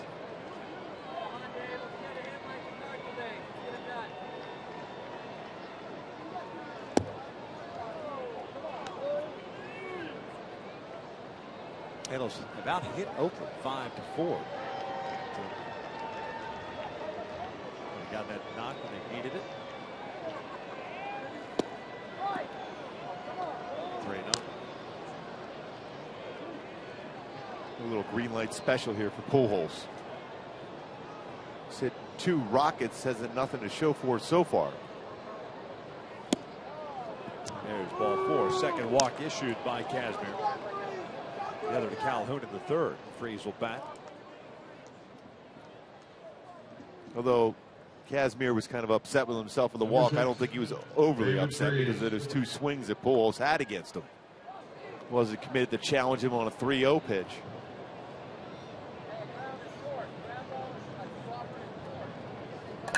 Freeze twice has struck out against Kazmir, both swinging. Topper over to third. 5, 4, 3. Second straight inning in which the Angels have hit into an inning-ending double play. We head to the bottom of the 6th. 1-0 Athletic.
Just appreciate all the times that you've helped me out, and you're still there today after every game. You're the guy I'm calling, and I just want to say I really appreciate everything. I love you so much. Dear Dad, just want to say thank you for always pushing me, supporting me, showing love, and always making it my choice, but being behind me every step of the way. Dear Dad, thank you for everything you did when I was growing up, the hard work and sacrifice you made to get me to where I am today. Happy Father's Day, and I love you. Thanks, Dad. Yeah, well said by the guys, and certainly happy Father's Day to all the fathers out there today. Ballpark, at home watching. A lot of fathers, kids here today at the ballpark. Now that's a perfect Father's Day when you get to go to a ball game with your family. Little ones. Good picture there.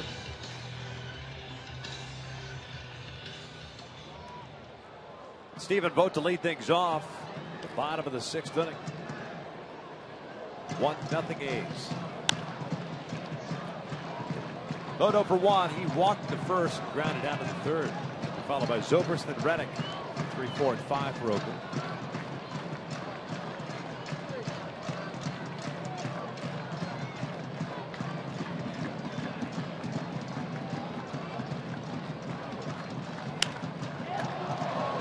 Down the left field line, foul.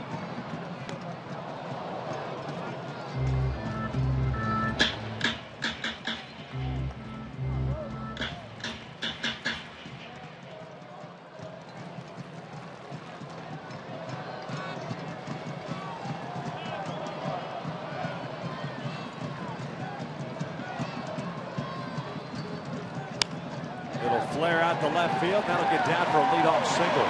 That's the first time today that the leadoff man has reached for Oakland. And most times when the baseball's flared in the outfield, it's an elevated pitch. Exactly what it was. On the inner half of the plate, but it was upstairs. He was able to fight that one off and just flare it into left center field.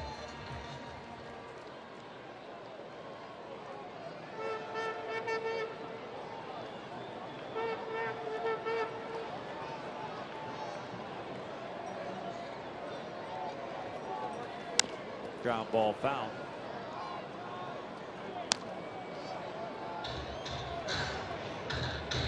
Zobrist 0 for 2 with a ground out of the line out.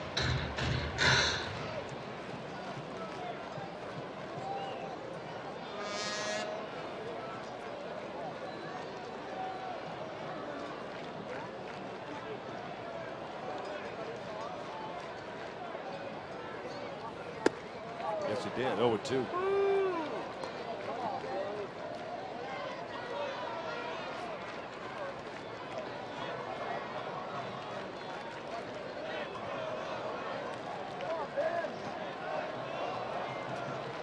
Ahead of the count 0-2. See what pitch Garrett decides to go with here. This one foul back down in front of the off-speed pitch. Good curveball. Real good feel for his curveball today. Sort of quite a few of them today. Told me just the other day he's starting to feel better with that pitch, especially against left-handed batters. Now he'll use his hard slider against right-handed batters.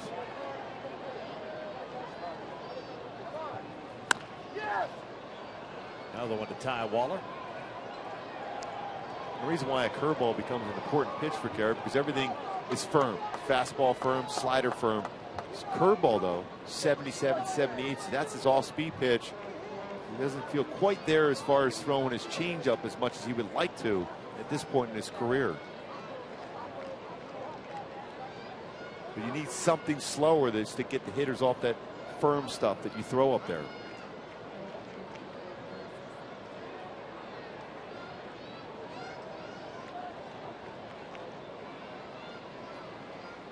Outside. 1 ball, 2 strikes.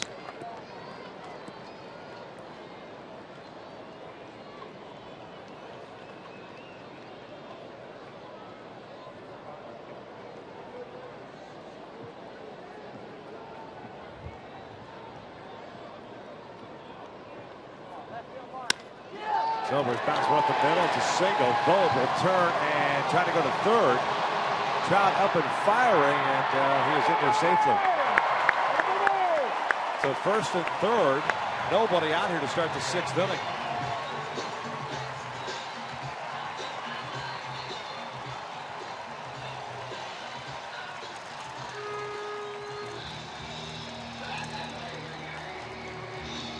Now batting right fielder, number 22, Josh.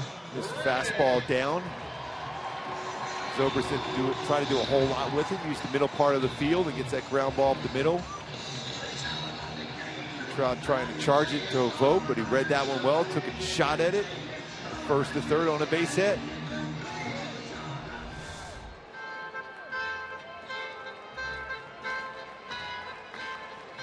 '89 pitches thrown for Richards. 56 strikes.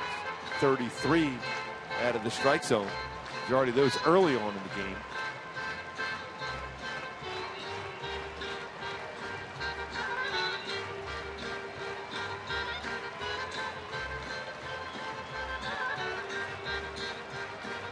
Reddick has struck out tonight.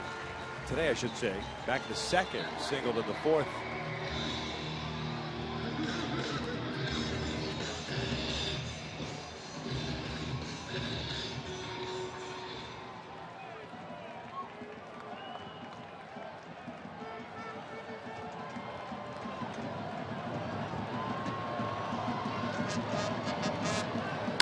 Lines this with the second. Giavotella has it. One out.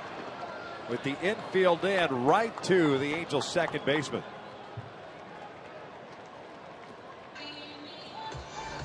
I like that decision to play the infield in by Mike Soch. Hit well by Reddick. Now batting third base. Not an easy play, especially if the ball's going to dip away from Giavotella. Makes the play. Now a ground ball double play is in order to get through the inning with no damage. And to be honest with you, because of that, Gooby, I think it's the only way they get the out. I think if they're playing Reddick normal, back, Giavottella's more to his left. Yeah, they're going to play him to pull. More to pull. That's a single. The ball was hit hard enough. That might even be close enough to be able to split the gap in right center field. It was hit as hard as it was. But Laurie takes inside. He doubled in the second and he reached on the fielder's choice in the fourth.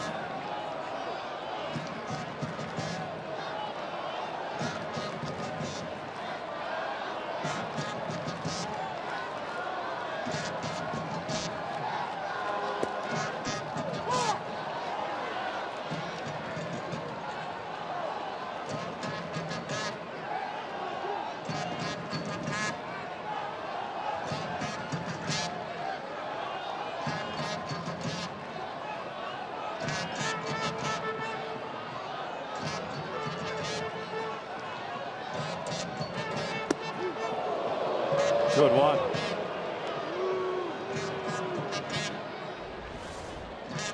Trying to stay inside the jam, Laurie, so you get that ground ball in the infield and have a more difficult chance to get out in the batter's box. Stephen Vogt at third base. Zobrist at first. This is fouled back and a big rip. Back inside again.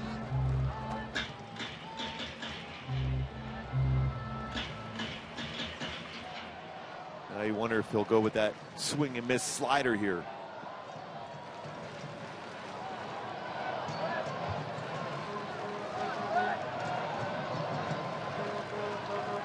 Breaking ball, and that is pulled through the hole. A slider, but right over the heart of the plate. It makes it 2-0 Athletics.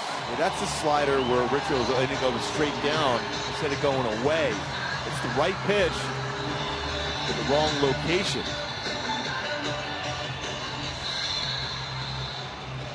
See where Carlos is set up and he's reaching back on the plate. First baseman, number 17, Ike Davis.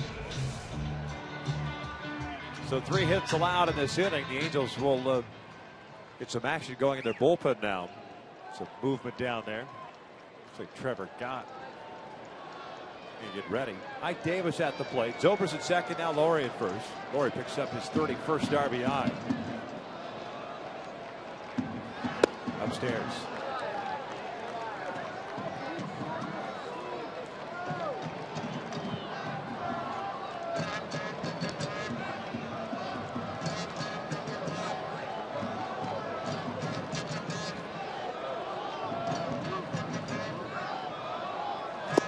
Two and 0 now.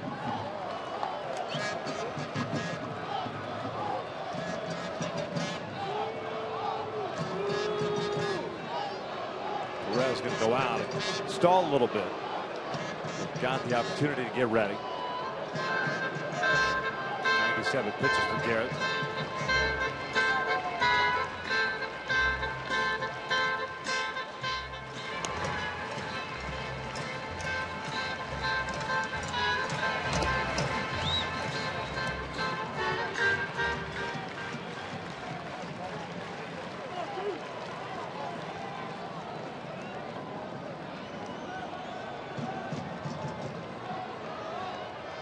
Still only one out here in the 6th inning.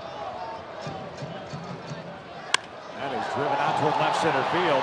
Trout racing back to the wall, pulls up. That is off the fence. Zobrist was back at second base, just now rounding third, and the throw to the plate is not in time. It is a long, long single for Ike Davis that makes it 3-0.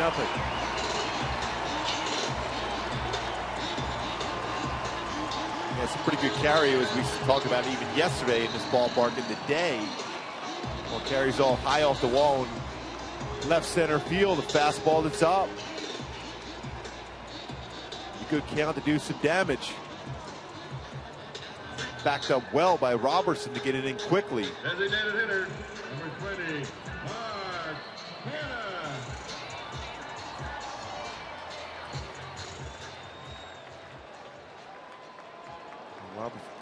You have Zobrist getting back to the base to tag up.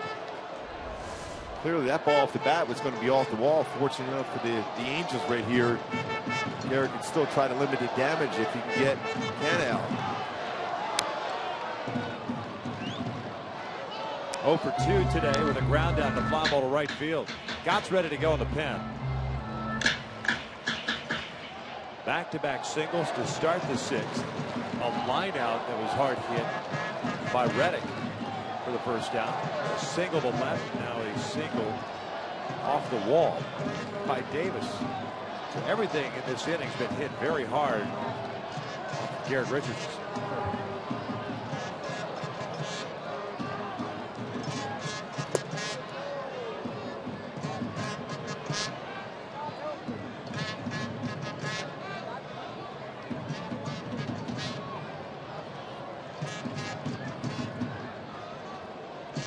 No balls and 2 strikes.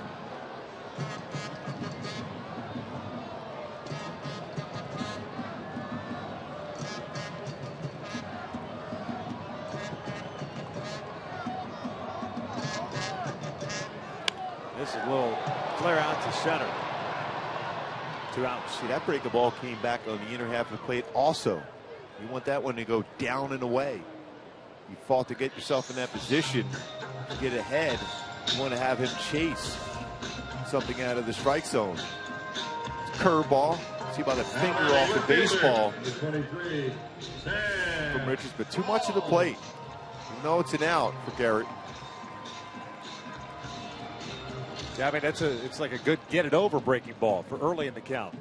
Yeah, not when you're ahead, because hitters are in protect mode with 2 strikes on, so they're shortening up their swing.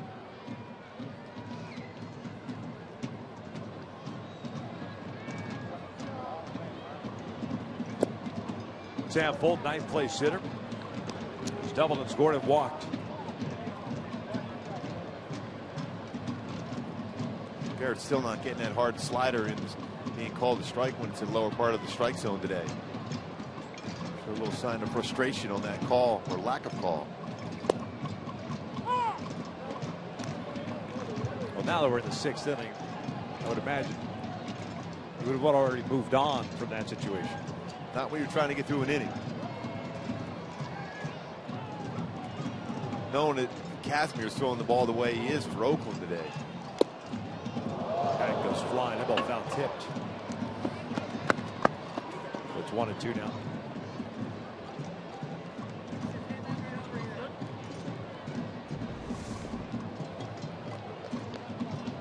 Used to handle the bat right away.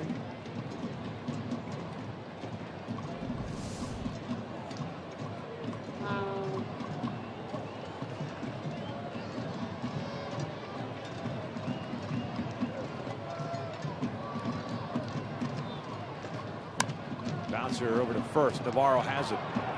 That'll do it for Oakland, but they tack on 2 runs on 4 hits and leave a couple of men on. We head to the 7th. A's lead at 3-0 now.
summary early on. Richards, good command of his slider, getting swing and miss against Reddick, but then a fastball out over the plate. Like Davis, off the wall, a long single bringing in the run. He's 8-3 lead, and Scott Kazmir has been solid. Give up 2 hits, and Trout gets a swing and miss from Trout on that at bat. Solid for Kazmir so far. Richards has battled, put up a couple runs there in the 6th on 4 hits, though. Eric Ibar, Carlos Perez, and Daniel Robertson here against Scott Kazmir, who's induced 2 inning-ending double plays to finish off the 5th and 6th innings. Because of that, he has faced the minimum 6 in the last 2 frames. He's only had 1 inning in which he's retired the side in order. Now it's in the 2nd. Little broken bat, 1 hopper to short. Ibar thrown out for the first out here in the 7th. They're now 1 for 3 on the afternoon. You can see how that Simeon at some point is going to become a very good defensive shortstop. Even though he has 22 errors at this point, you can see that arm strength he has. Not an easy play from that distance to throw out Ibar.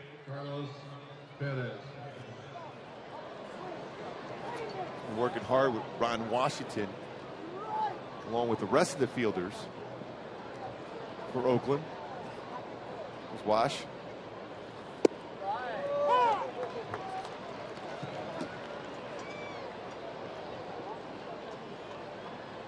He is full of energy, working with the guys, trying to get that team back to making the routine play first and foremost.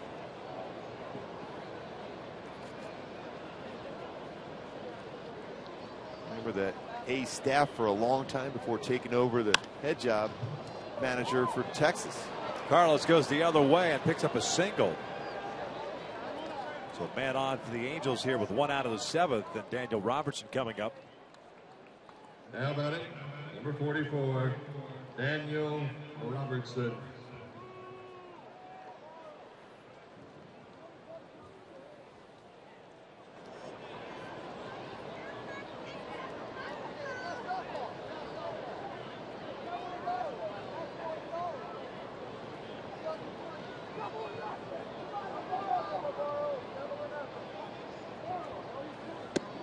Robertson, the left fielder, is 0 for 2. Fly ball to left and a ground ball to first.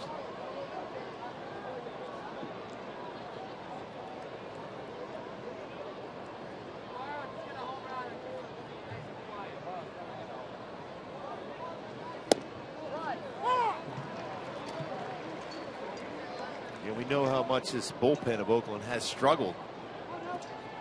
If we get some offense going in this inning, put some pressure on Kazmir, and then eventually the bullpen.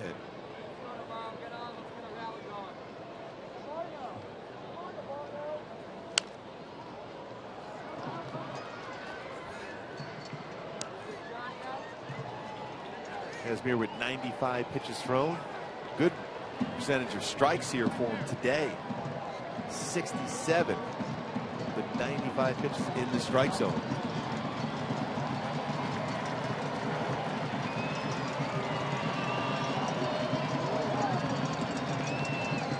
One, 2 now. Robertson fouls it on the first base side. This one, no one's going to catch, not even Albert.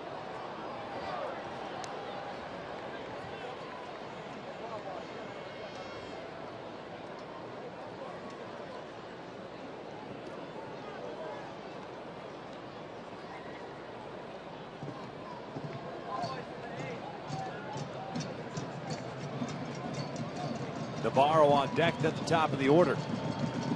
Trying to figure out Scott Kazmir. 5 strikeouts, 2 walks, 6 hits allowed.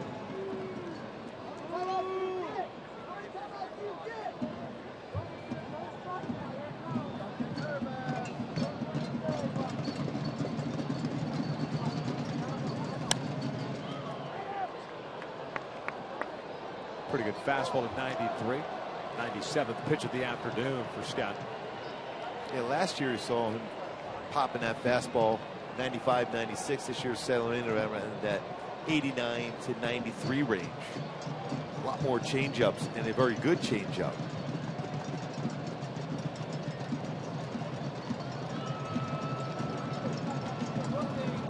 Ground ball to short. Not going to get it on Robertson, though. Took a while to develop. So Daniel will reach with 2 outs now. Navarro coming up. You can follow the Angels all season long with MLB.com at bat, the #1 app for live baseball.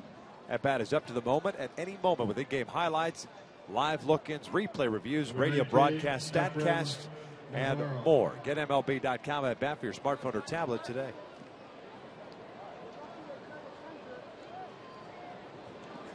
So 2 outs, a man at first, and Efrain Navarro at the plate. He's 1 for 2 as he singled his last plate appearance. That was the 5th. Looks like Garrett Richards is done with Gott still loosening in the pen. Yeah, 105 pitches thrown in the game for Richards.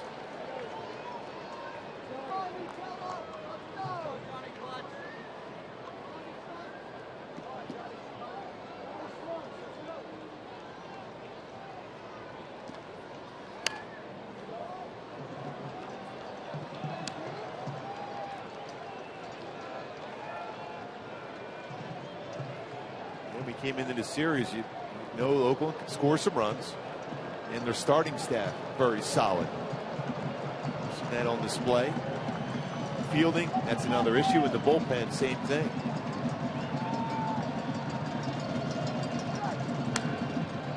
Good swing by Efrain.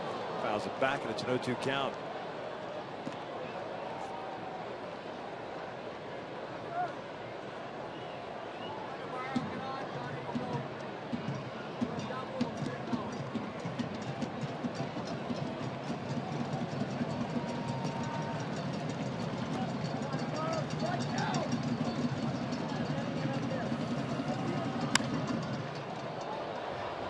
Houston still leading Seattle 3-2 in the 5th inning.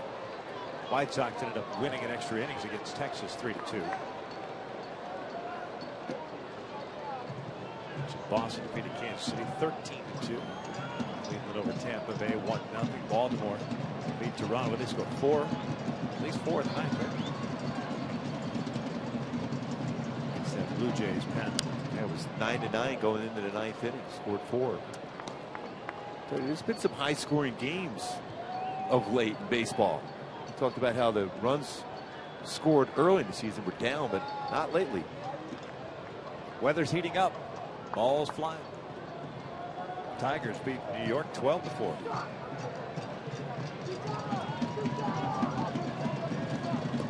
Navarro goes down swinging. He's thrown out at first base for the 3rd out. So the 7th inning stretch time here at the Coliseum. Oakland on top 3-0.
On a mission to save you money. Log on to mercuryinsurance.com to get a fast, free quote and see how much you could save.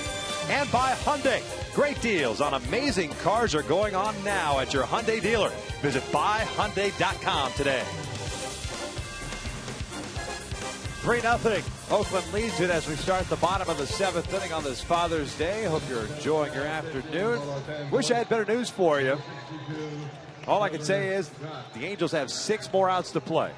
So there's always a chance. And the top of the order coming up for the Halos. It's our in and out, who's in, who is out. Trevor Gott takes over for Garrett Richards. Garrett gave up 3 runs on 8 hits in his 6 innings of work. Trevor now pitching his 4th big league game. First one's upstairs for ball 1. Gott got into the game on Friday.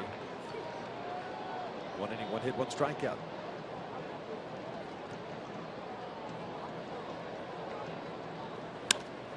Burns loops one out to left field. Robertson comes in, makes the catch. 1 down. A little too far. Tried to flare that one in. It's making contact. Credit his approach. He's just trying to make contact, utilizing his speed. Another nice play by Robertson out in left field. Read that one well. Good first step. Tracked it down. Gets him out.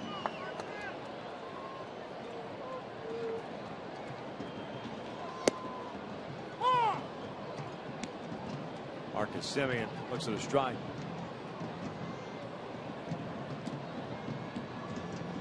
Watch out, breaking ball. He slipped, and it's 1 ball, 1 strike now. The A's shortstop is 0 for 3. A ground down, a strikeout, and a pop-up.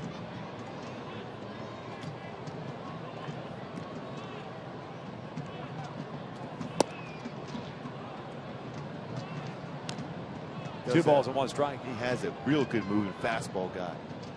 And it's a firm fastball. This one's down toward right center field. Hit pretty well. Trout giving chase, and we'll track it down. That ball slicing away from him. He's able to run it down for out number 2.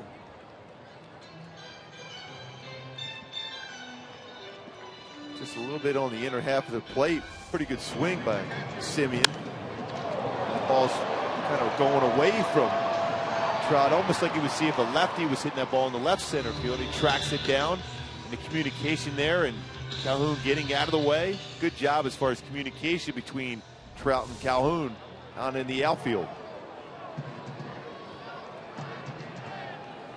First one's outside. Fernando Rodriguez getting ready for Oakland. Let's see what Bob Melvin decides to do. Mentioned the top of the order coming up. Giavatelli, Calhoun, and Trout. 1 ball, 1 strike.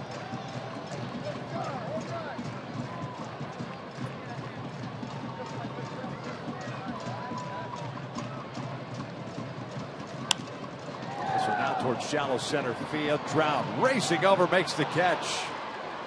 Well, he's loosened up for his plate appearance, that's for sure. No question. We head to the 8th, 3-0 Oakland.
and stick around for Angels Live with Jose Mota and myself.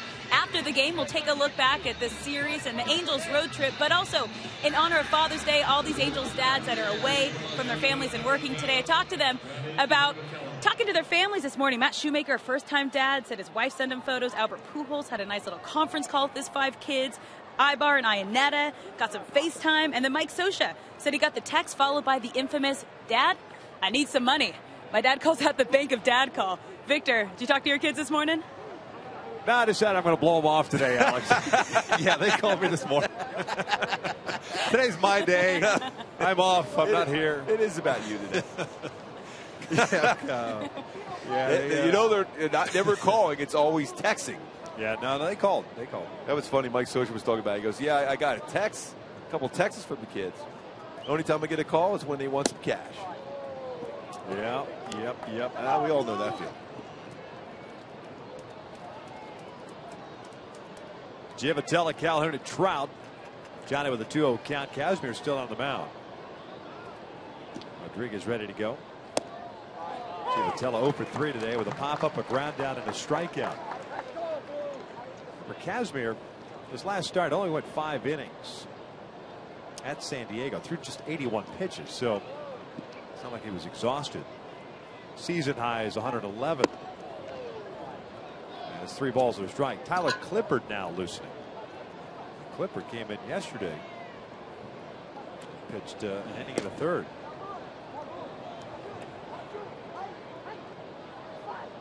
Picked up the save. That to me is the lack of confidence that Bob Melvin has in the rest of his bullpen. Took quite a few outs to get that save yesterday. Yeah. Regrets leaving Sonny Gray in too long in Friday night's game. His comeback. Time is called.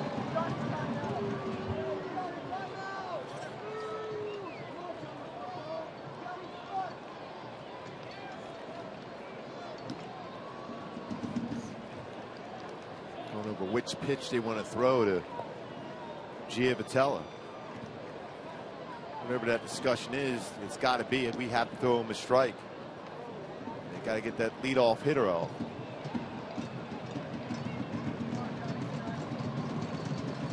And there's the leadoff walk.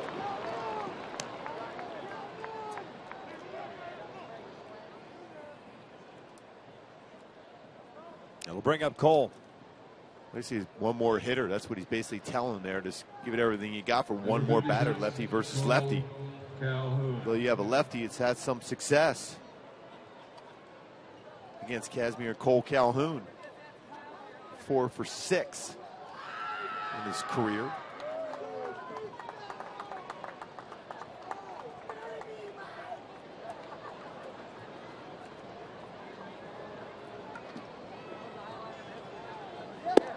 Off the plate. A 1 for 2 game for Cole with a single, a walk, and a double play ball. Kazmir wanted that pitch, frustrated. Vogt's going to run out to him right away. Hasn't been a strike all day. And it wasn't a strike. Yeah, for either Kazmir or Richards. See, try to bring that one back in there. Now, Bob Melvin's going to go out to talk to him now. I think that conversation is, hey, we got lefty versus lefty here. You got to get me one more batter. Remember, Clippard threw a lot of pitches yesterday, faced a number of batters to get saved yesterday. And an inning and a third. Jim Joyce went to the mound with Melvin. I think maybe Jim Joyce, and I thought for a second there maybe they were going to check on Kazmir, the way he walked around the backside of the mound. But it was just a normal visit, probably to, like you said, settle him down.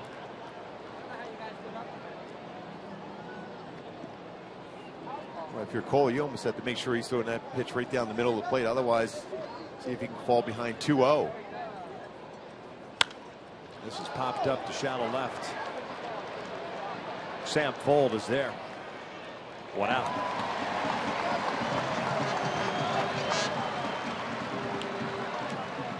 And here comes Melvin. That means Clippard will come in to face Trout. Pitching change here in the 8th inning. Man on, 1 out. Trout coming up. The Angels down 3-0.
And 1 on. Trout due up.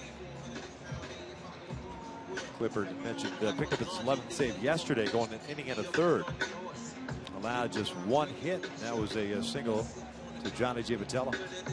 28 pitches thrown. Yeah, fastball, not overpowering. Good sink to it. 90-94. Curveball, changeup, and split finger fastball. Number 27, Mike Trout. Well, over 50% of his pitches are between his changeup and split finger fastball.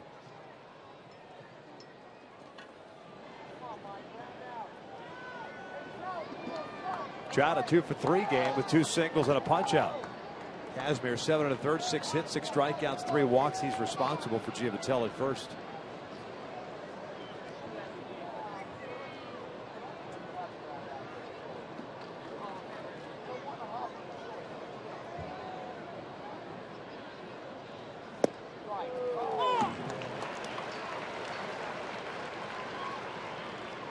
Off-speed pitch, first pitch for a strike.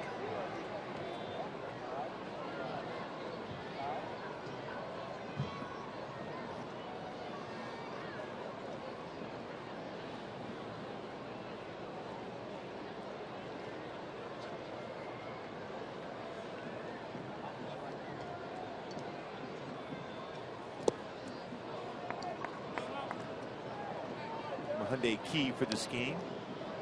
I wish you were here. This is for all the fathers here, ballpark, watching at home, and who are no longer with us, still watching down at their family, their sons and daughters.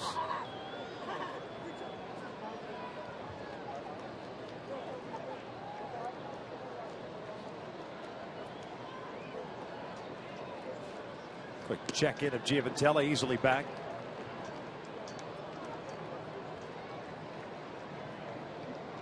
So far in the sequence, a changeup and a split finger fastball Trout has seen.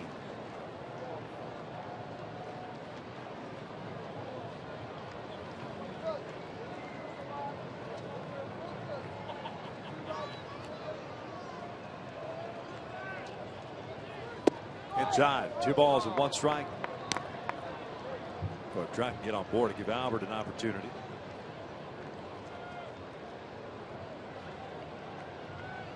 Halos did have some opportunities early in the first, third, and fourth innings with a man in scoring position against Kazmir. Just could not push across the run. Fouled off. 2-2. First fastball Trout has seen in this sequence against Clippard, who's only given up 2 home runs this year. 28 2/3 innings pitched. A lot of the pitches he's thrown here, the Trout, have been downstairs, and that's Trout's power zone. Pitches down in the strike zone.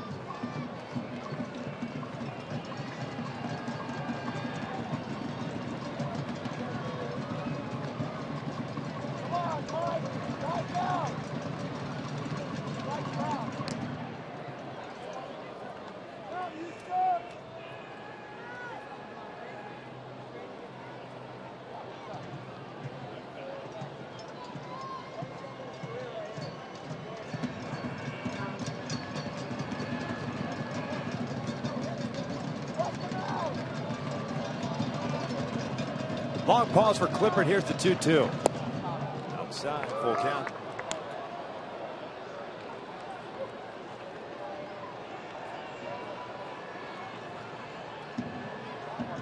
Albert on deck, representing potentially the tying run if Trout gets on. Don't know how well Pujols has hit the baseball in the month of June.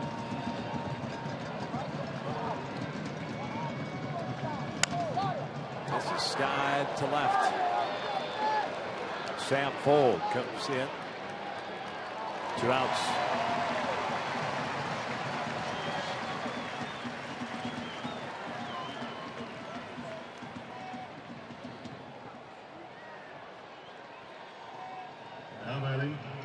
So now it's Albert's turn. Albert Pujols. 0 for 2. 2 fly ball outs and a walk.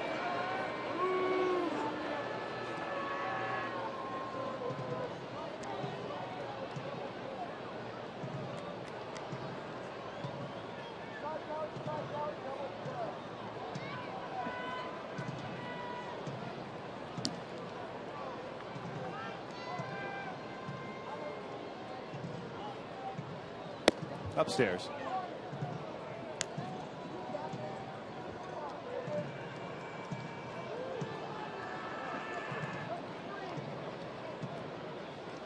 Six hits for the Angels today. All given up by Kazmir.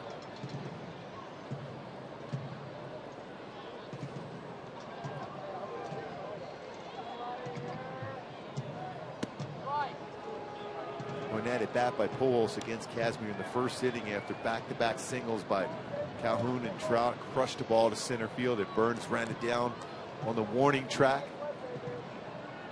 All of a sudden, from that point forward, outside of the third inning, Kazmir more and more confident as the game progressed.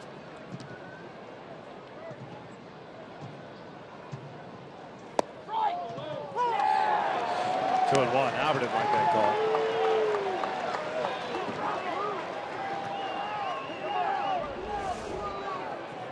Both setting up away. Fastball just touching, barely touching. Outside part of the plate corner are Fox tracks. Halos have not had an extra base hit since the 9th inning on Friday. 11 singles last 2 games. Upstairs, 3-1. But as we've seen this team, especially over the last couple of weeks, long ball's been prevalent. Long ball late has been prevalent. Runs have come in bunches. Yeah. Especially late in the games. 6th, 7th, 8th innings. I know folks at home have been frustrated with the Angels this year because of that, the way the offense has played out. You just never know. I mean, just when you least expect it. Friday night, perfect example. Sonny Gray. Walks 2 guys, yeah. 7th.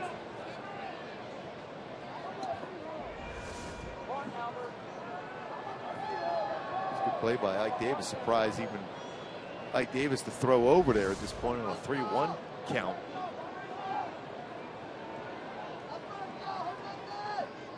And you're up by 3 runs. That run doesn't matter. Exactly. Freeze on deck. 3-1 pitch. Albert, did he go? He did go.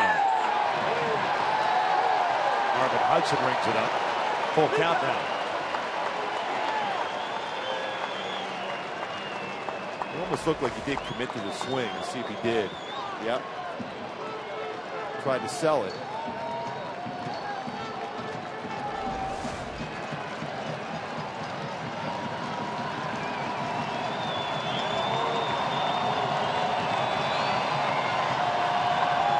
Giamatello's going to take off here with a full count of 2 outs. The payoff pitch. Albert drives one out to left center field. That one is gone. Big fly for Albert Pujols. And the Angels are down 1. 21st home run of the season for Pujols. And after he hit that baseball, he looked in the dugout as if he told the guys, I'm going to take him deep if he makes a mistake. And he looked right in there as soon as he hit that baseball. 2-run home run. Again, potential big inning. Right down the heart of the plate, an elevated fastball. Number 6. If you can watch Pujols, he'll look into the dugout and said, yep, I knew I'd get him. 21st of the year. Now with 44 runs batted in. Career home run number 540. It's at 8 behind Mike Schmidt now. Yeah, for 15th all time. Those numbers, last 23 games, 13 home runs, 27 RBI for Pujols. David Freese 0 for 3. 2 strikeouts and a double play ball. Now back, baseball comes flying back in. That's a big old thank you very much if that is the right ball. Yeah. That ball's crushed. Way out.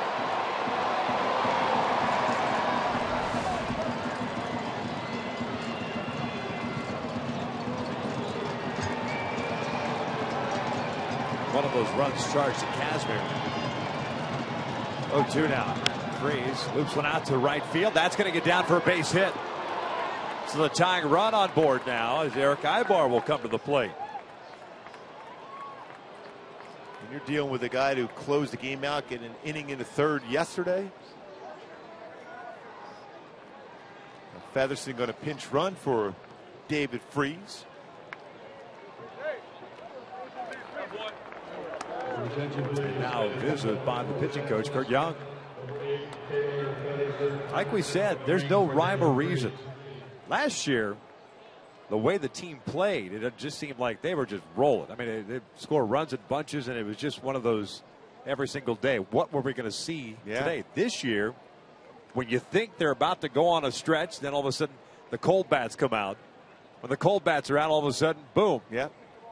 Well, when you have Trout and Pujols in your lineup, all you need is some base runners before they come to the plate. And Pujols, the way he's hitting, like we said a couple of times here in Oakland, when Tony La Russa, his former manager, said about Albert when he saw him in Arizona, who now works for the Diamondbacks, he said he looks as good as he's ever seen him. And Albert flat out told him his legs feel great and he feels extremely strong and quick with his bat.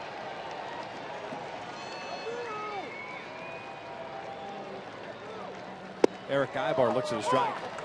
Eric 1 for 3 with a single in the fourth. 3-2. Oakland on top here in the eighth.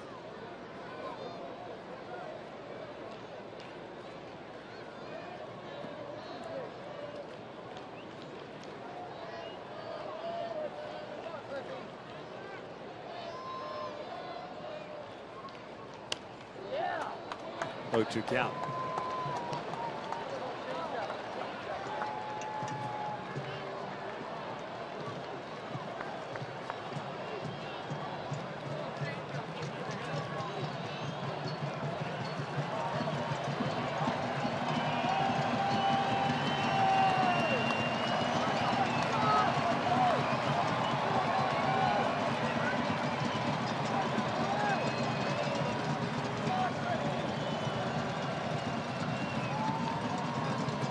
First, Featherston back.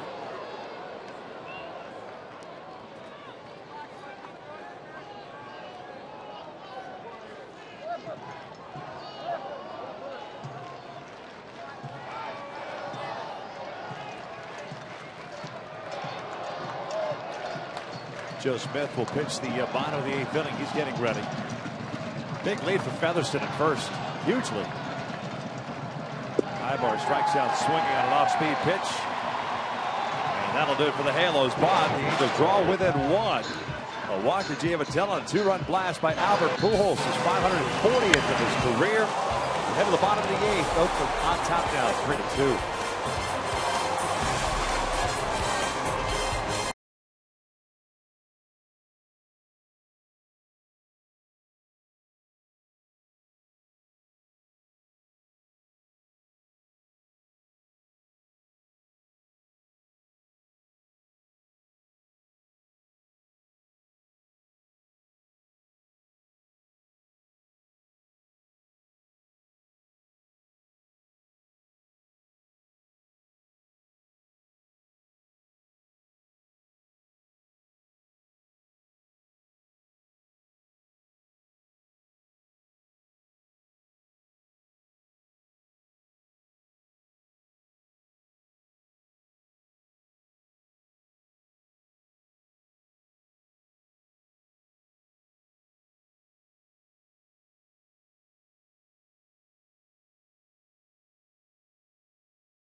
With the Major League Baseball scoreboard, Houston still leading Seattle 3-2. Mentioned White Sox over Texas. Gordon Beckham with the game-winning hit. Boston over Kansas City, Detroit over New York, Baltimore over Toronto, and Cleveland 1-0 shutout over the Rays. Here it's 3-2 Oakland as we start the bottom of the 8th inning. Joe Smith takes over on the mound, 30th game for him, 2-2 record and a 2.93 ERA. And he will have a new third baseman as Taylor Featherston stays in the game to play third. Zobrist, Reddick, and Laurie for Oakland in the 8th.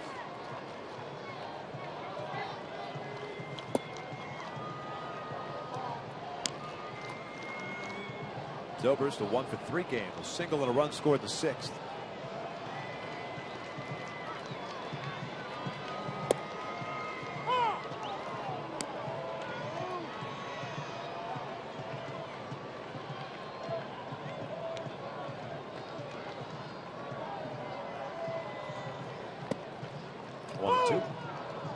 Halos at the 9th. Have the bottom third of the order up. Perez, Robertson, and Navarro. Clippard coming back out. And Zobrist flips one out to left center. Tailing back toward left. And Robertson moving over. One away. Trevor Gott, by the way, a 1-2-3-7. 3 fly ball outs for him. Now batting right fielder, number 22, Josh Reddick. And here's Josh Reddick, a 1-for-3 game with a single.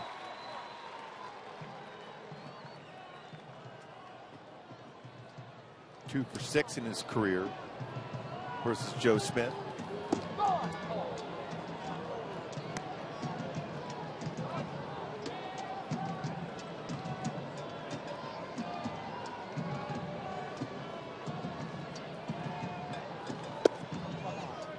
One ball, one strike.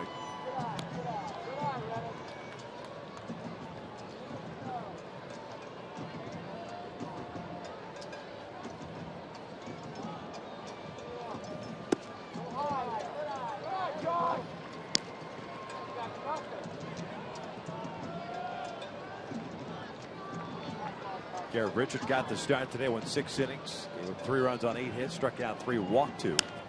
Reddick lines one out to left field. Robertson moving over, dives, and he got it.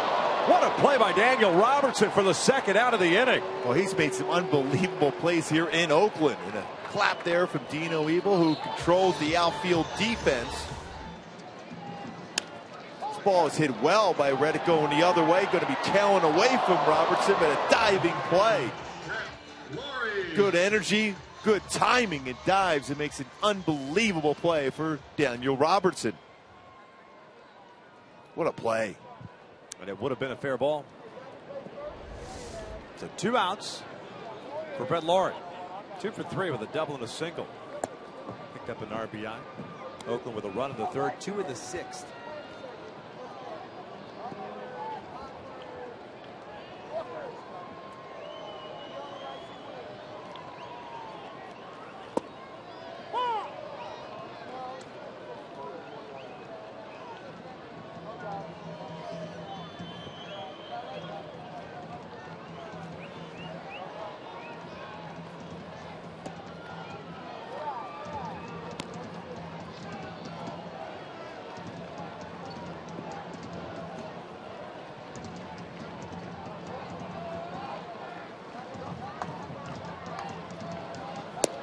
On the corner, 2-2.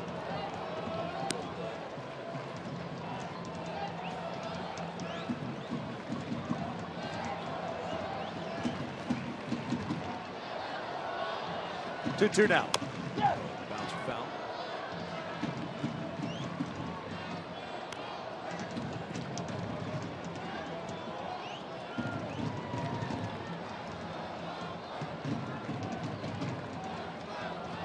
Albert Pujols drawing the Angels within a run with his 2-run home run in the 8th inning. 21st of the year, 2-run shot.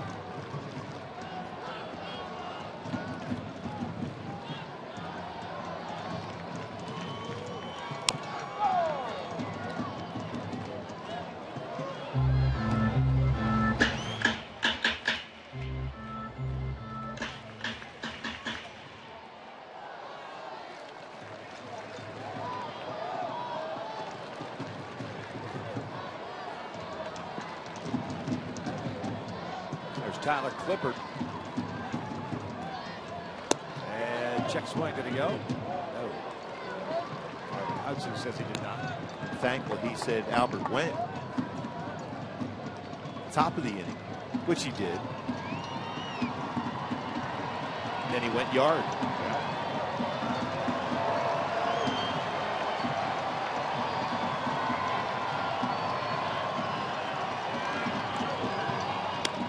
This one down toward left center field.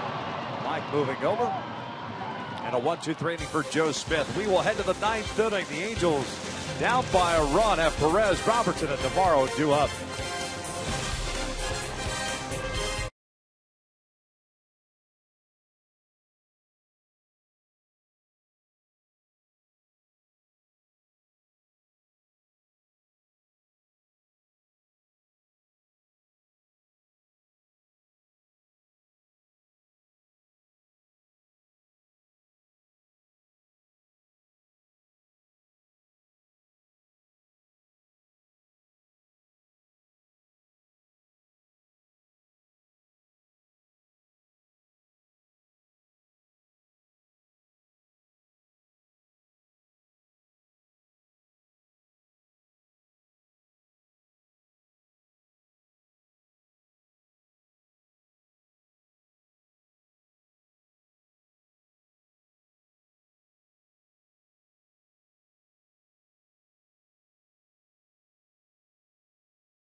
Here, play of the game brought to you by Arco. The reason why it's 3-2 is because of that man right there. At that point, Oakland up 3-0. But Albert Pujols, a 2-run home run.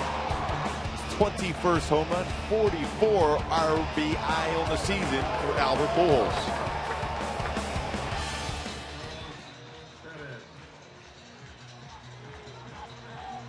Carlos Perez to lead things off here against Tyler Clippard. Matt Joyce has come out to the on-deck circle. He would bat for Robertson. Carlos 1 for 3 and a single to right field in the 7th.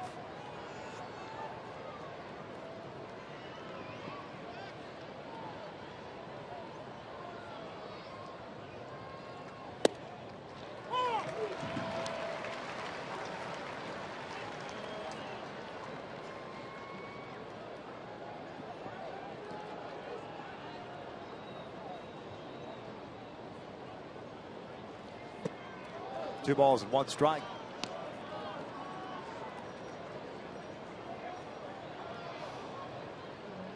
Well, if he makes a mistake upstairs, that's the pitch where Perez can hit a long way. This one down a left field line, hooking toward the seats. Sam Fold will watch it land there.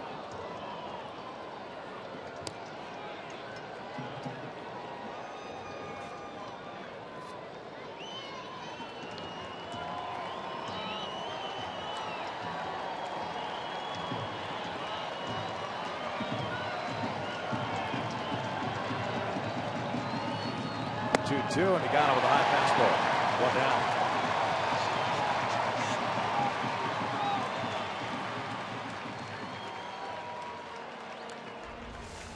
Chase this high fastball. It's a little bit above the strike zone and away. Inner half, he can get that one.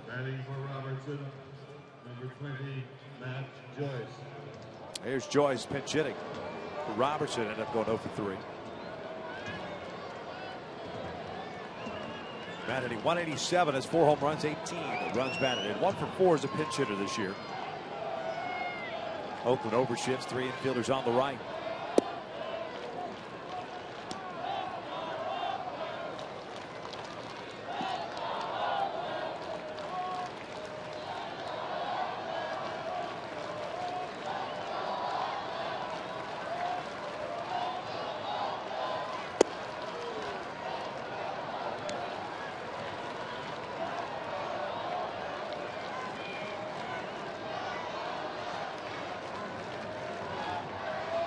That's a good hitters count for Joyce. Let's look for something on the inner half here. You got it.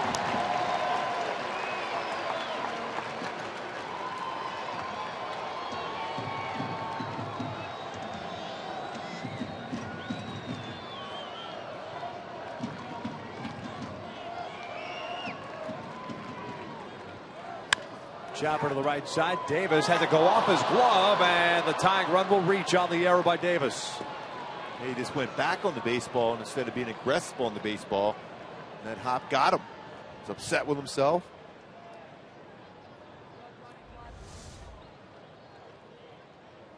Let that baseball play him off the glove. Number 19, Efren Navarro. It's one thing they've done well today so far is fielded the baseball. And not on that play right there by Ike Davis. Alfredo Marte is the pinch runner here for Joyce. Davis gets charged with his third error, the 71st committed by Oakland. And now Efren Navarro batting.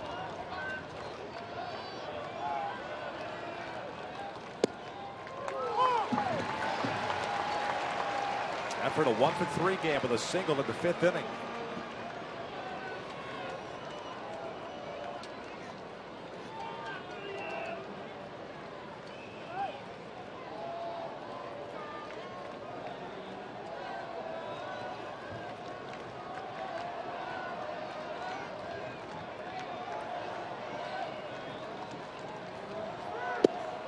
Outside. 2 balls, no strikes. Back-to-back all-speed pitches.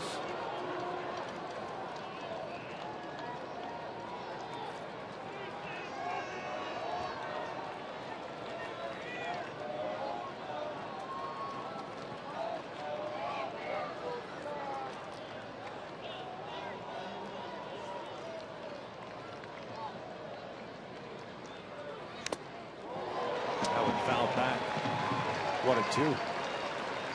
Pretty good hack at that game 1 of this series. Double right down the right field line. That'd be a perfect time to do that, especially how far away Reddick is playing from the right field line.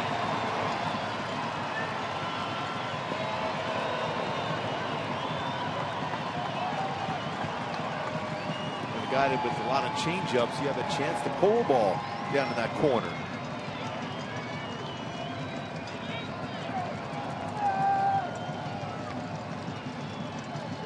One, two, and this is fouled off to the third base side and out of play.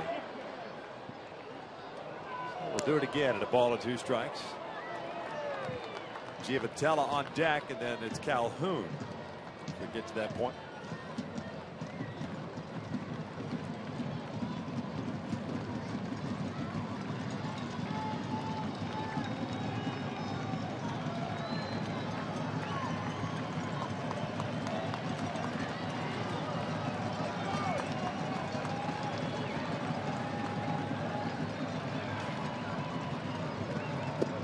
Called strike 3. That'll look an off-speed pitch. 2 outs.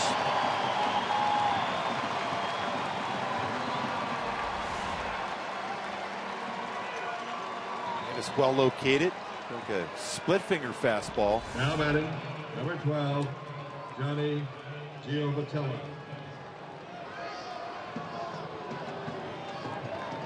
Well, the Angels down to the last out here in the 9th inning.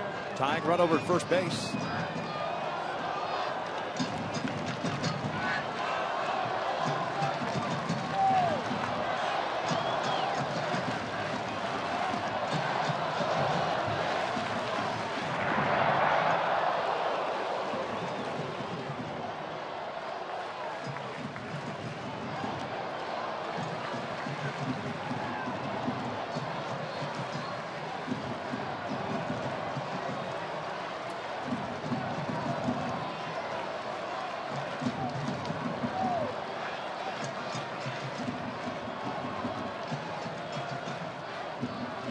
Upstairs.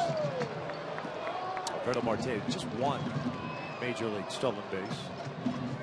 Last year's member of the Diamondbacks.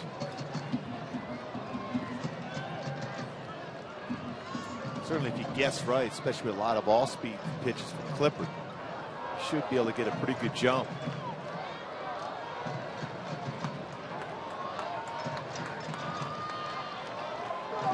Giavatello's 0 for 3 with a walk and a run scored. Johnny gets into one out to left field. Sam Fole going back near the wall, will make the catch, and that's how this one ends. How about that? Johnny G gave it a ride, but not enough. As Oakland wins it 3-2. Just where the part of the fence kind of goes back into a corner at the 367 sign. Clippard thought he got it. Vogt thought he might have gotten it. And that look back, Fole drifting right back to that corner where it goes out just a little bit further, catches it up against the wall. Man, oh man. With one Angels home run hit in today's game, a total of $12,500 was raised for prostate cancer research. To make a donation, you can go online to homerunchallenege.org. 3-2 the final, as the Angels offense couldn't get it done. They got the 2 runs off the bat of Pujols in the 8th inning, and then just short on that swing by Johnny Giavatello. Almost a hero once again. Yeah, almost got that one out of the ballpark. Clippard had to go out and go 1 2/3 inning to get that save for Oakland. They pitched well, which we've said they do. They worked some good at bats, including Brett Lawrie had a solid game himself. Garrett Richards will pick up the loss. He threw the ball well in 6 innings.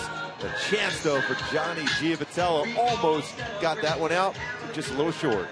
Garrett Richards falls to 7-5 on the season. Kazmir picks up win. Ford Clippard picks up his 12th save. Angels drop this one by the final of 3-2 on this Father's Day. Hope you enjoy the rest of your Father's Day. Stick around. Angels Live postgame is coming up next.